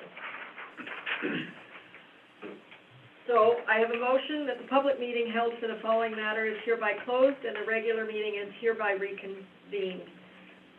Could I have a motion from Councillor Coles? Also move. Thank you. And seconded by Councillor Fellner. Seconded. All in favor, going back. Thank you. And we have a motion that the Council of the Corporation of the Township of Seguin does hereby grant provisional approval to consent application number B 2020-0017-F for Coppage, subject to the conditions set out in the decision. Could I have a motion from Councillor Osborne? So moved, Mayor. Thank you, and seconded by Councillor Moffat. I'll second that, sorry. All in favor? Thank you, and that's carried. I will suggest you go to item number 8 now. It also has a public portion. Okay, we're gonna go kind of a little bit backwards to item number 8 because there is a public portion of it, and since we're running behind. So, Council will now consider the following Shore Road Allowance application. For Shore Road Allowance application number RAS 2019-0007-H, Le Mazur on Sucker Lake, bylaw number 2020-109.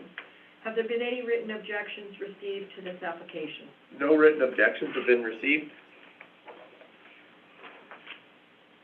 Okay, I have motion, that bylaw number 2020-109, being a bylaw to close, stop up, and sell a portion of the original Shore Road Allowance application number RAS 2019-0007-H for Le Mazur is hereby deemed to have been read a first, second, and third time and passed by Council. Could I have a motion from Councillor Finson? I so move. Thank you. And seconded by Terry Fellner. I second. All in favor of the Shore Road Allowance? I had a question, sorry, Mayor. Oh, I'm sorry, Councillor Moffat, go ahead. Sorry, I'm just looking on page 147 of our council package, and it says that the erection of any building or structure, whether or not such building or structure requires a building permit.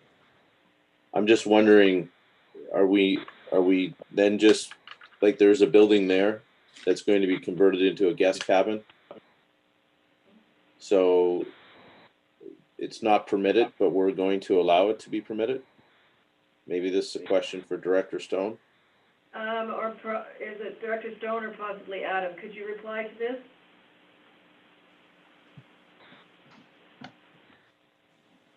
Director Stone or Adam? Yeah, I'm just queuing up the package on my screen here to get caught up. What page was it on, the comment? Page 147, Director Stone. 147, oh, way down there. 147. Is it? In 147 of the council package. Is it in the agreement itself?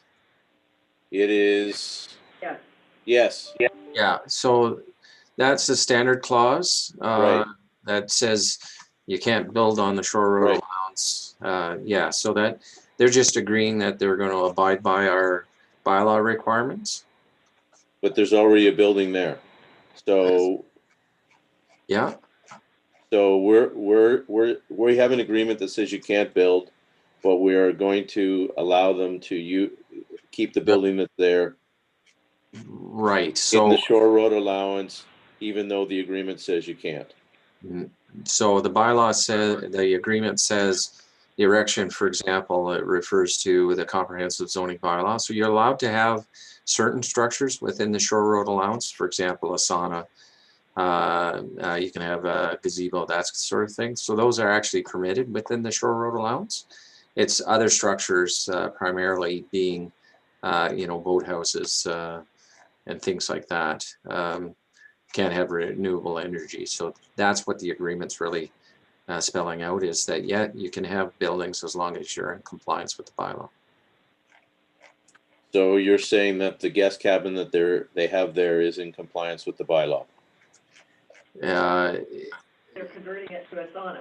They're converting it to a sauna, which is permitted. Okay. Thank you. Okay. Thank you, Mayor. Thank you. We have a motion on the floor. All in favor? Ms. Road allowance? 1, 2, 3. Okay, thank you. That's carried. So this is the deeming bylaw for the same thing. That bylaw number 2020-110, being a bylaw to deem lot 35 of Plan 286 pursuant to Section 50(4), the Planning Act, not to be on a plan of subdivision, property roll number 4903-010-05906-0000, file number D 2019-0003-H for Lemazur, is hereby deemed to have been read a first, second, and third time and passed by council. Could I have a motion from Councillor Moffat? I so move, Mayor. And seconded by Councillor Cole. I'll second that. All in favor? Okay, thank you, that's carried. Now we're back to business. So now we're going backwards to item 7. And the first is a park-to-park request for funding, to fund an in-person. And I'm going to ask Councillor Fellner to speak to this a little bit as the member of the Park-to-Park Association Board. Okay, so thank you, Mayor. They noted at the last park-to-park meeting that they intended to formally ask us to consider this. I'm going to ask that we put this over pending. I have a meeting scheduled in 2 days with yourself and Councillor Moffat, CAO, and Director Kopish to discuss this issue. And I would like to have that. We've been trying to schedule something for quite some time, but we just didn't have everybody available, or some of us weren't here yet. So I would like to defer this until the next meeting where we can formally reply to them. I would agree because we haven't had the discussion. We have another comment from Councillor Moffat. Yeah, just for the benefit of council, including myself, there's nothing in the ask in terms of dollars in the letter. And if maybe our CFO could remind what we had in our budget with regards to that, just as a reference point. But I agree with Councillor Fellner to defer, but just as a reference point. $20,000 is what we had in the budget. 20,000. Yep. Thank you very much. You're welcome. Councillor Osborne. Even though you people are 3 or 4 of you are going to have a meeting about this, a question come up when they stated originally the funds that were to be allocated to operations, they now would like to allocate towards an administrative position. If that were to happen, would they not be in a shortfall position for the operations funds if they reallocate these funds to an administrative position? I don't understand that. And how would that end up affecting the operation? It's not a question we need to answer today, but it's something you need to consider when you're discussing this with them. Were you just going to hire a new person, let everything else go? That's the question. Thank you. Okay, I'm gonna let Councillor Fellner, answer it, but I think that's why we want to defer it, because we don't have any answers. Exactly. Councillor Fellner, I go think ahead. Councillor Osborne, based on our discussion in a few days, and we'll be coming back to council with perhaps a way forward, which will involve this funding as well, so. Okay, Craig, can I just, there's no motion on the floor yet. so- There should be. They requested 20,000. Mhm. Not here today. If then you need a mover and a seconder, and then you have someone requesting to defer it. Okay, should I write the 20,000 in here? And ask for a mover and a seconder. If we don't get one, we don't get one, but if you do, then it should be deferred. Okay, let's put the motion on the floor, and then we amend it or defer it. So the motion is that the Council of the Corporation of the Township of Seguin does hereby approve the following 2020 discretionary grant to Park Trail Association for $20,000. Can I have a motion on the floor to that effect? Gail? I so move. Thank you. And seconded by Art Coles? I'll second that. Okay. So then we call a vote on that, or No, so I believe I heard Councillor Fellner requesting, making a motion to defer it to December 7th. Okay, so Councillor Fellner, and Councillor Osborne, would you second his motion to defer? Yes, I would. Okay. Okay. And this is to defer to December 7th.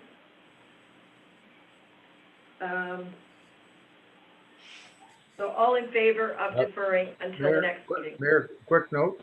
Yep. You did previously, before this deferral motion, you referred to a motion of Park to Park asking for $20,000, when in fact there is no 20,000 in their ask. So how can we make a motion to refer to $20,000 that isn't in the request? The clerk would like to answer that. Park to Park did originally request, remember back when, at the beginning of the year, when council looks at donations, there was a request and an amount, and that's how come there is an amount in the budget. This has been carried since back in the spring, that's why council's kind of forgotten the amount, but there was a request originally. Well, I hadn't forgotten the amount. We're just going to continue that request then as though it's a current request. Okay, thank you. Well, because it is. They've never withdrawn that request. Thank you. Okay, so we have a motion from Terry Fellner, seconded by Rod Osborne, to defer this decision until December 7th. All in favor? Okay, so the deferral is carried. And let's hope we get some meeting results. Thank you. Okay.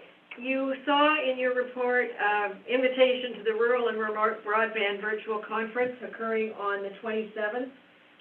We now know how much it costs, per enrollee, which is $49. So I have a motion on the floor, but I need to know who's interested in attending. It's basically all day on the 27th, but it's virtual. Is anyone interested in attending the Rural and Remote Broadband Conference? This is the one I went to last year in North Bay. So I would like to attend if nobody else would. Well, it looks like this Mayor McDermott. Nobody else is going to. Virtual. Okay, so I have a motion on the floor that the Council of the Corporation of the Township of Seguin does hereby authorize the following members of council to be registered for Canada's Rural and Remote Broadband Virtual Conference being held November 27th, 2020. Could I have a motion from Art Coles? Also move. And seconded by Darrell Moffat. I'll second that, Mayor. Thank you. and that still allow me to attend. All in favor? Thank you. I would like to suggest to Jason, maybe somebody from staff should go to as well. Okay, we have item C, which is the ice cap report, and you have in your addendum an updated summary. Councillor Moffat, would you like to speak to this? Yes, thank you, Mayor. Yes, if you look on page 8 of your addendum, you will see it looks pretty much the same as what was in the original package, but I want to draw your attention to page 11, the carbon calculator. This is, so we started as part of the ice cap program. One of the things, milestone 1 is capturing of data, carbon, greenhouse gas emissions, and how we were how our goal to obtain that from the public, so not from the township, but from the public, was to use a carbon calculator, which is about a 15-minute exercise to enter your information in on your waste, your driving, and your home. You can see on page 11, the numbers are not very good. I'm hopeful that everyone on this call, on this Zoom call, that live in the township of Seguin are in these numbers. I really hope that is the case. We are moving forward. We have collected almost enough information to move through milestone 1, based on basic statistical sampling and everything else. But we really need to, move this needle. You can see Seguin in the second column or second row is trailing town of Perry Sound, but certainly compared to all the other municipalities is doing quite well. So I wanted to draw that to your attention. Dominique is working with preparing for the budget with respect to this. The ask in terms of dollars for 2020 was roughly $8,000. We had a meeting about a month ago where we're probably looking at something in the same neighborhood of a dollar ask of about $8,000 to continue to move through milestone 1 to finish it, and then move through. We're hopeful that by the end of the year, calendar year, we'll be through milestone 1, milestone 2 and 3, once we've got the data to set targets for reductions in our carbon footprint, greenhouse gas footprint. But I wanted to just draw your attention to this, and hopefully staff have done a really good job of trying to get the word out. I continue to try to get the word out, but it is a challenge to try to capture people's greenhouse gas habits. But it's very easy to do by looking at the carbon calculator that's on the Georgian Bay Biosphere website, and spend the 12 to 15 minutes to do it. And there's instructions and everything else. So that's really all I had, Mayor. I'm happy to take any questions with regards to this. This is an important initiative, as we've talked about as a part of our strategic plan, wrapping the environment around our township. This is an important initiative to try to work towards those goals in our strategic plan.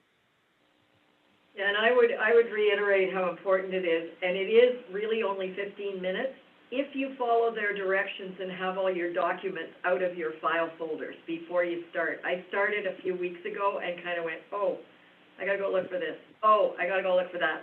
So as long as you follow their instructions and get out all those pieces of paper before you start filling out the form, it's actually quite quick. Yes. Councillor Fellner, you have questions? Oh, I'm sorry, Mayor, my little hand's still up. I'll take it down. Okay, Councillor Osborne. Thank you, Mayor. So Councillor Moffat, this carbon, what do you call it? Carbon calculator? Yeah, it's not included in your report. I have to go to No, what? it's an online Georgian Bay Biosphere. Georgian Bay Biosphere. Oh. Yes. Okay. It's not an online. Well, You can access this through the township if you go into our website and you type in IceCap or type out integrated community energy and climate action plans. You'll be able to get to the website, which will then give you the link, to the Georgian Bay Biosphere, or you can go straight to the Georgian Bay Biosphere. I'm happy to hold your hand, Councillor Osborne. That's what. .ca. What's that? .ca. Georgian Bay Biosphere. Yeah. Are you asking me if it's? What's the website? .ca, .com, .org. It is .ca. .ca. Okay, thank you. Thank you. Yes. .ca. Thank you. Thank you, Councillor Moffat, for championing me in this. I know it's a bit of a push uphill. And you added an addendum item to business item D, property tax relief. Do you want to tell us about that? Sure. I have received a couple of calls with regards to the whole COVID-19, that we earlier in the year provided an interest relief for a small period of time, and received some recent calls, had a discussion with Councillor Fellner on this.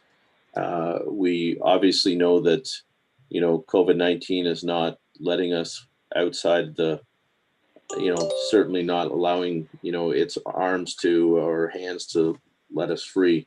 So I wanted, and I raised this a few council meetings before, is whether we should be revisiting, the opportunity, or revisiting whether we should bring back that initiative that we did in the second quarter. I think it was to July 1st, and Ms. Fraser can correct me on that, but I think it was to July 1st. So we had a discussion the other day, and just in terms of, where we were in payments or interest, and I'm really looking for an update to see if this is something that the council should reconsider based on information that we have, or do we park it until maybe the beginning of 2021? That's really, I wanted to introduce that or reintroduce that just to have an open discussion, but hopefully Ms. Fraser can provide some details or some information as part of the conversation. Thank you, Mayor. Okay. I think we have a comment from Councillor Fellner too before we ask Michelle to speak. Yeah, I as well have received some calls and questioning. I think we all thought, back in the beginning of the summer that we're probably over the hump with this thing, and it was maybe quietly going to fade into the sunset, but of course it hasn't, and it's coming back with, it's come back with a vengeance. I think it's really interrupted for a lot of the residents. It's interrupted their cash flow. It's especially the people that tend to be more self-employed. And I'm just wondering, I don't think it's right to impose a penalty against people that typically paid their taxes pretty compliantly because, due to something like this pandemic. So I'd like to see this thing looked at again. So Michelle, And I'd be interested to hear as well what Michelle's got for. Take us back to what we did do. And what we did do was council waived the penalty on the April installment, and then they waived interest on the May and June arrears. So starting July 1st, we went back to exactly what we normally have done. As of today, I had a look at the tax arrears, and after adjusting for a couple of minor little strange items, the tax arrears today are approximately $60,000 more than what they were a year ago today. So there's no significant increase in the tax arrears. We have seen a huge increase in the number of people signing up for the pre-authorized plan, which is great because it means that they can spread their payments out over the year. We haven't seen a lot of NSF checks. We haven't seen a lot of bounced payments. Really, I'd have to say, we really have not seen an increase in delinquent payments. I guess my question to you is, if we do extend the relief from penalties and relief on interest, how much does that cost us per month?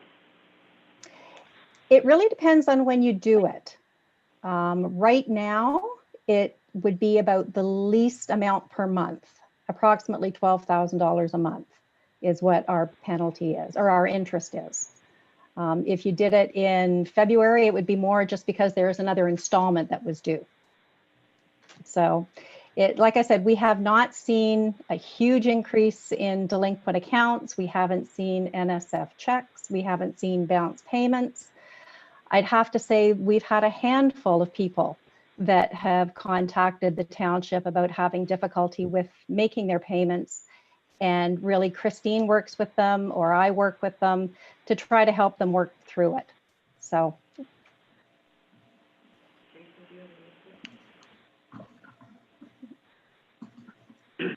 The CAO is going to comment just a sec. Thank you, Your Worship, members of council. I think we're at a very interesting time with respect to COVID and where we are provincially. I know locally we are still in, I believe it's the green zone, but clearly across the province we're starting to see the numbers climb, and of course that's going to have further impacts on the economy. Given the advice of Ms. Fraser, I suggest that with the time of year and the least impact being right now, but knowing that in the coming months will be the highest level of impact, that your administration will keep a close eye on the situation with COVID and what the impacts would be to the economy, and that if there's consideration for a tax relief or anything to that effect, that we would bring something back to council in January would be my suggestion. Thank you. Councillor Osborne, you have a comment? I had difficulty hearing Jason there. Volume was pretty low. I'm not sure why. Anyway, Michelle, you mentioned that there are a handful of people that are having some problems, and that Christine will deal with them on a kind of one-on-one basis. Mm-hmm. Can the kind of relief, for the majority, there's no problem, but can the kind of relief that Councillor Fellner is referring to be extended to those who do have a real problem? Is it possible to do it for a select number of people with problems or not? Or does it have to be all encompassing? Really, the short answer is no. If you're going to not charge penalty and interest, you're not going to charge penalty and interest to everybody. What Christine does is she does work with them to help stretch out their payments or put them on a payment plan that allows them to catch up. You know, most people are concerned that the minute that they miss a payment, we're going to sell their property. So a lot of it really is just helping people out. Okay, well, the problem is if you were to extend payments, let's say, give them an additional year, for example, over the tax year, and penalty and interest is applied, that makes their problem even worse. So how does that help? It does. So we don't really encourage that. But if you enter into the payment plan, the pre-authorized payment plan, there is no penalty or an interest on any of that. Okay. So if you can, yes. So if you can get on one of our payment plans, so then provision, and they can get around the interest and penalty if they negotiate. That's correct. Okay. Thank you very much. Yeah, you're welcome. Councillor Fellner. Yeah, I guess that Councillor Osborne just sort of hit on what I wanted to ask a little bit, but there isn't any, currently there's no program to give relief from interest. No. Interest and penalty you're going to pay whether you get on a 24-month plan or 12-month plan or whatever. So to me, that doesn't really answer the question, you solve the problem really. No. So what I would say, Councillor Fellner, is if you have individuals who have contacted you that are having difficulty, I would please ask you to have them call me or call Christine, and we can work through their individual case with them. Right. Okay. I can do that. I don't really think I don't think we're addressing the problem properly that way myself, but however. Well, if they don't contact us, we don't even know what the problem is. And sometimes it's something that is something we haven't even thought about. So again, like I Yeah. said, if you could Okay. ask them to contact us, then we can have a look at it and come back again in January or February. I see a comment from Councillor Moffat, but I'm going to suggest that we hand it back to staff, Jason and Michelle, to come back with a recommendation that involves both timing and dollars and opportunities. There's part of what we need to do, which is to be a caring township. And there are people, I think, probably living through some hardships that we don't know about and they don't want to talk about. Embarrassing. That, I think our staff and administration can come back to us in a meeting or two. I think I see a nod from Jason. Councillor Moffat, you have one more comment? Yes, thank you, Mayor. I guess the one thing that we obviously need to keep in mind is that roughly, somewhere around 65% of the people don't live in the area. They probably, that number's probably come down. But so even though we may be in a green zone, the red and the orange is where the dollars are coming into the pockets of the individuals, and those may be the ones where there's, the cash flow or the extended terms, or, the deal is about to get done and it gets pushed off.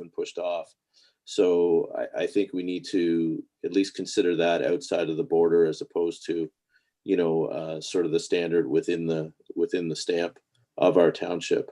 Just to your point about, recognizing that there is individual circumstances, and some may be too proud to come forward to admit to it.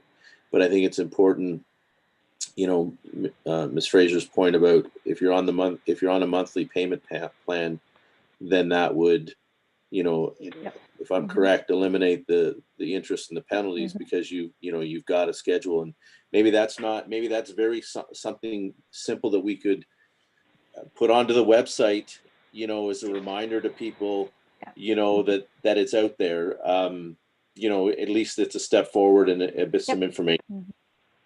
So thank you. I can tell you that the subscription to the pre-authorized plan has exploded in the last 6 months. So that's good. Thank you for bringing it forward, and it's on the staff list now to come back with some recommendations to council. Okay, so we are over to the Chief Administrative Officer's report. Welcome, Jason. How's it been so far? 2 weeks and a day. Thank you, Worship. And again, if I can get my camera and turn on, there we are. Learning the technology, along with learning a bunch about our municipality and the staff. So really quick, as the report outlines, I attended my first West Prairie Sound CAOs meeting, got to meet all CAOs from across the district. We talked a little bit about economic development, and the new economic development officer will be starting in December, and we're excited to get started there. And of course, something that's on everybody's mind, the Wellness Center and Pool Committee, steering committee met. We had a bit of a discussion on fundraising and the governance around how fundraising will be done, and it'll be amended within the partnership agreement. And additionally, we're working on some timing and planning to have Chair Donald Sanderson come to Seguin, as well as go to each of the 7 municipalities, along with the design team and the architects, to present where we are and what all the good things that have been happening with that committee are. We will look to likely spend a little bit of time in that meeting, so we will likely ask for a special council meeting to be held.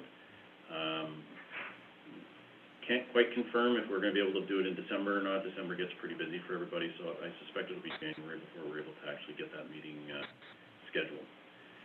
Other than that, I spent a bit of time with yourself, Mayor McDermott, at the Airport Commissioners meeting, which was exciting to get to meet everybody there.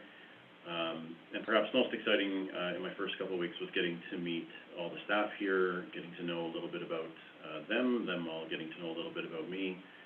and just sort of learning my way and finding my way around, and had the opportunity to spend a couple days out with some members of council now, and more to come in the next few days, getting to see some of the wards and seeing all the great things that are happening within the community. Thank you. Anybody have any questions for Jason? Nope. Thank you for your report, and welcome to Seguin. Thank you. Even Jason had a chainsaw out last night to get home, so. Okay, let's start with Councillor Moffat. Council reports. Thank you, Mayor. Not a whole lot. Had some number of emails and such from residents. Also had my residents meetings last week. I was one of those ones that was able to do a tour of Ward 1 with the CAO, so that was quite fun going around. And working through the budget and cash forecasting with regards to the museum and trying to get things set up for the year-end audit at the museum would be, just looking at my calendar, would be pretty much everything I've touched in the last couple of weeks. So thank you. Nicole. Yeah, interesting couple of weeks, as well as you all know, with the DAG property email flow. In addition to that, though, we've had a Chamber of Commerce meeting. Chamber of Commerce is moving along quite nicely in spite of the fact that it lost its key leadership people over the summertime. It's you will see that I share and they post on Facebook what's happening pretty much on a daily or weekly basis for sure. So I try to share those, and if you're on Facebook with me, you'll see those shares. I had a tour with Jason as well of my ward. Interesting, I found out that he's quite capable of driving, backing up, launching boats, things like that, which we did as well. Helping out somebody trying to get to an island property. Other than that, we have lots of calls and emails. Next week is Belvedere's back on the table, so we'll advise you on that as we get into December. That's it for me. Councillor Osborne. Well, thank you, Mayor. I haven't had any meetings.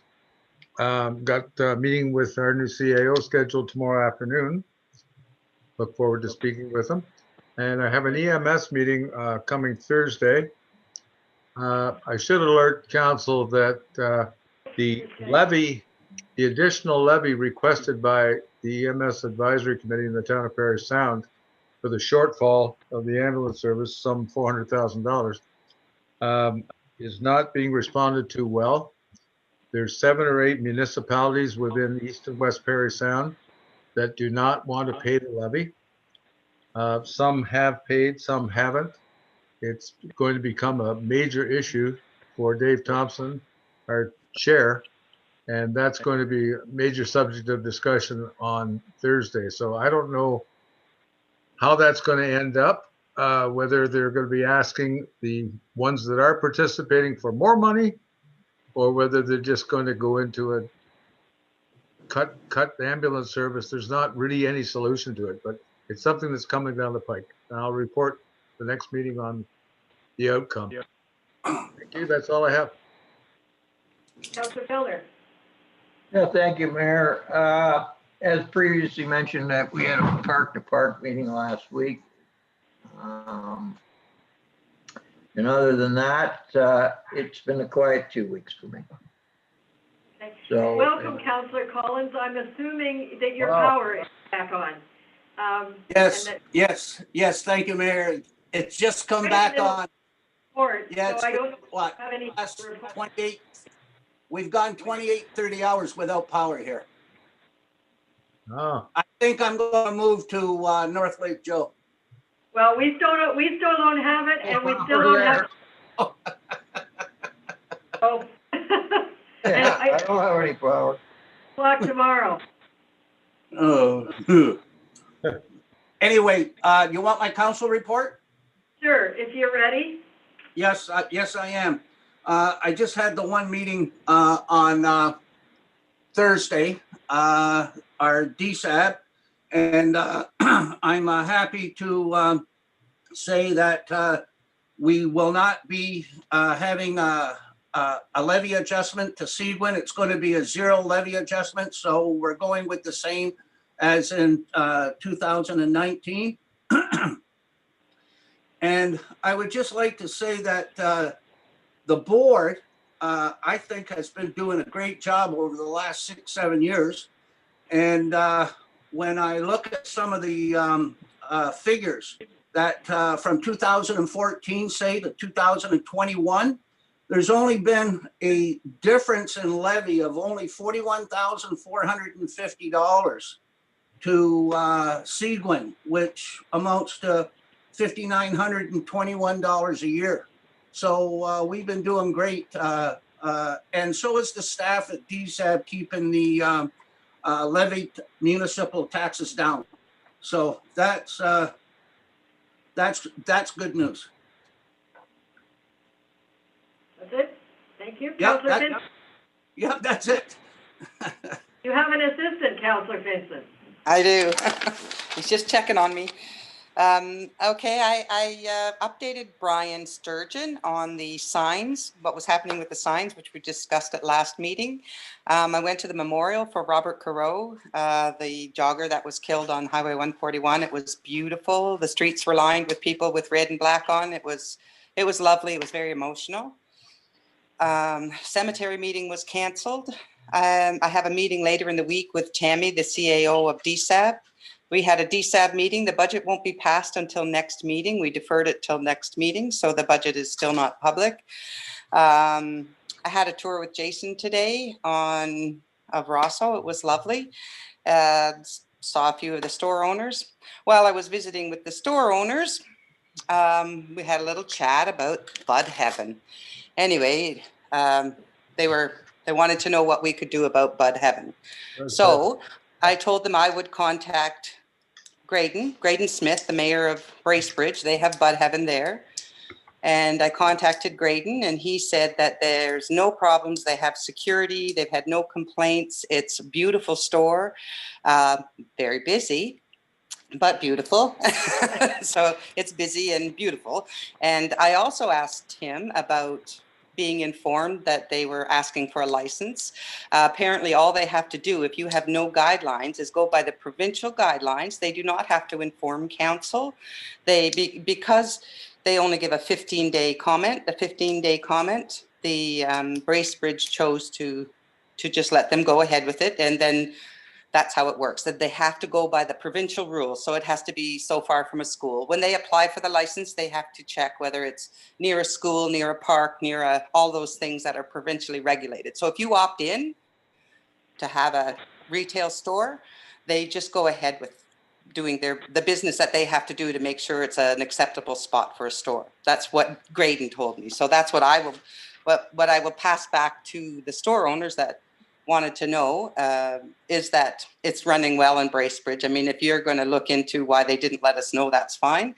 But from what I understand, they don't have to. But I will let them know that it's running well in Bracebridge. There's been no complaints.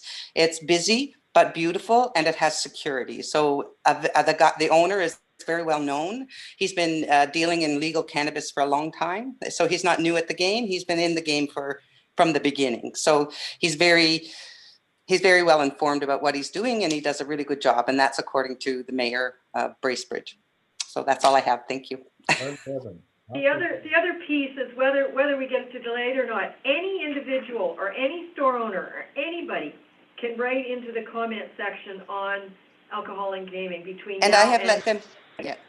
And I have let them know that they have to write in, that's what the process is. I've told them where the signage is. They all knew about the signage. They just haven't gone that route. They would like, right? They haven't gone that route. But I said, if you'd like to comment, then make your comments, because they won't know if you don't, what your comments are if you don't let them know. So I think that they will. I said they have until the 20th, and they said that they would do that. And I said it's online, so it should be quick.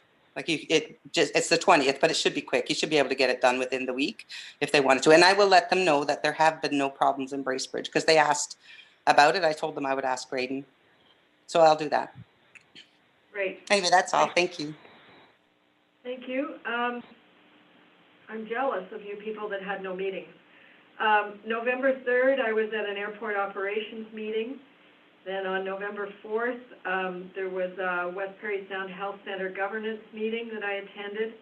Then on the 7th with Gail, the tribute processional for Robert Caro really was touching. We tried to count, and we figured there were between 300 and 400 people lining the streets of Rosso for the funeral procession. So it was very touching.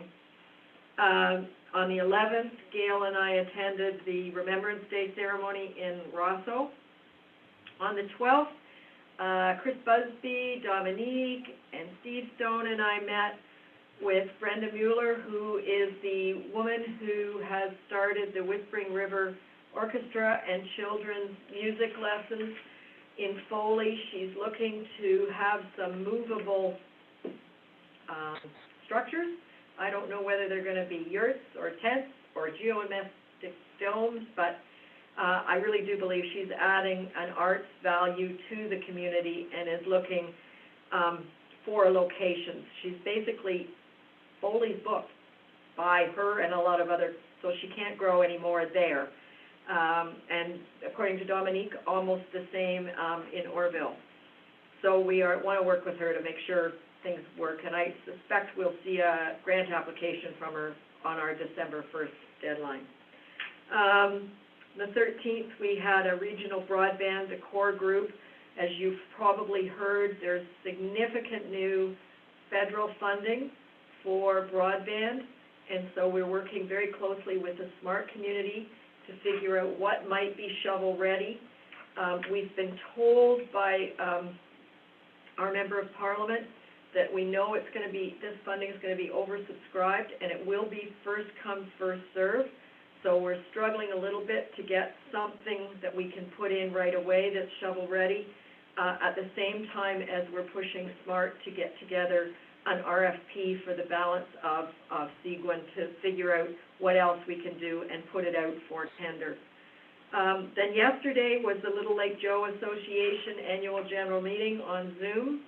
It was fairly well attended, and the fireboat people made a presentation, as did Save Quiet Lakes, and they got lots and lots of questions.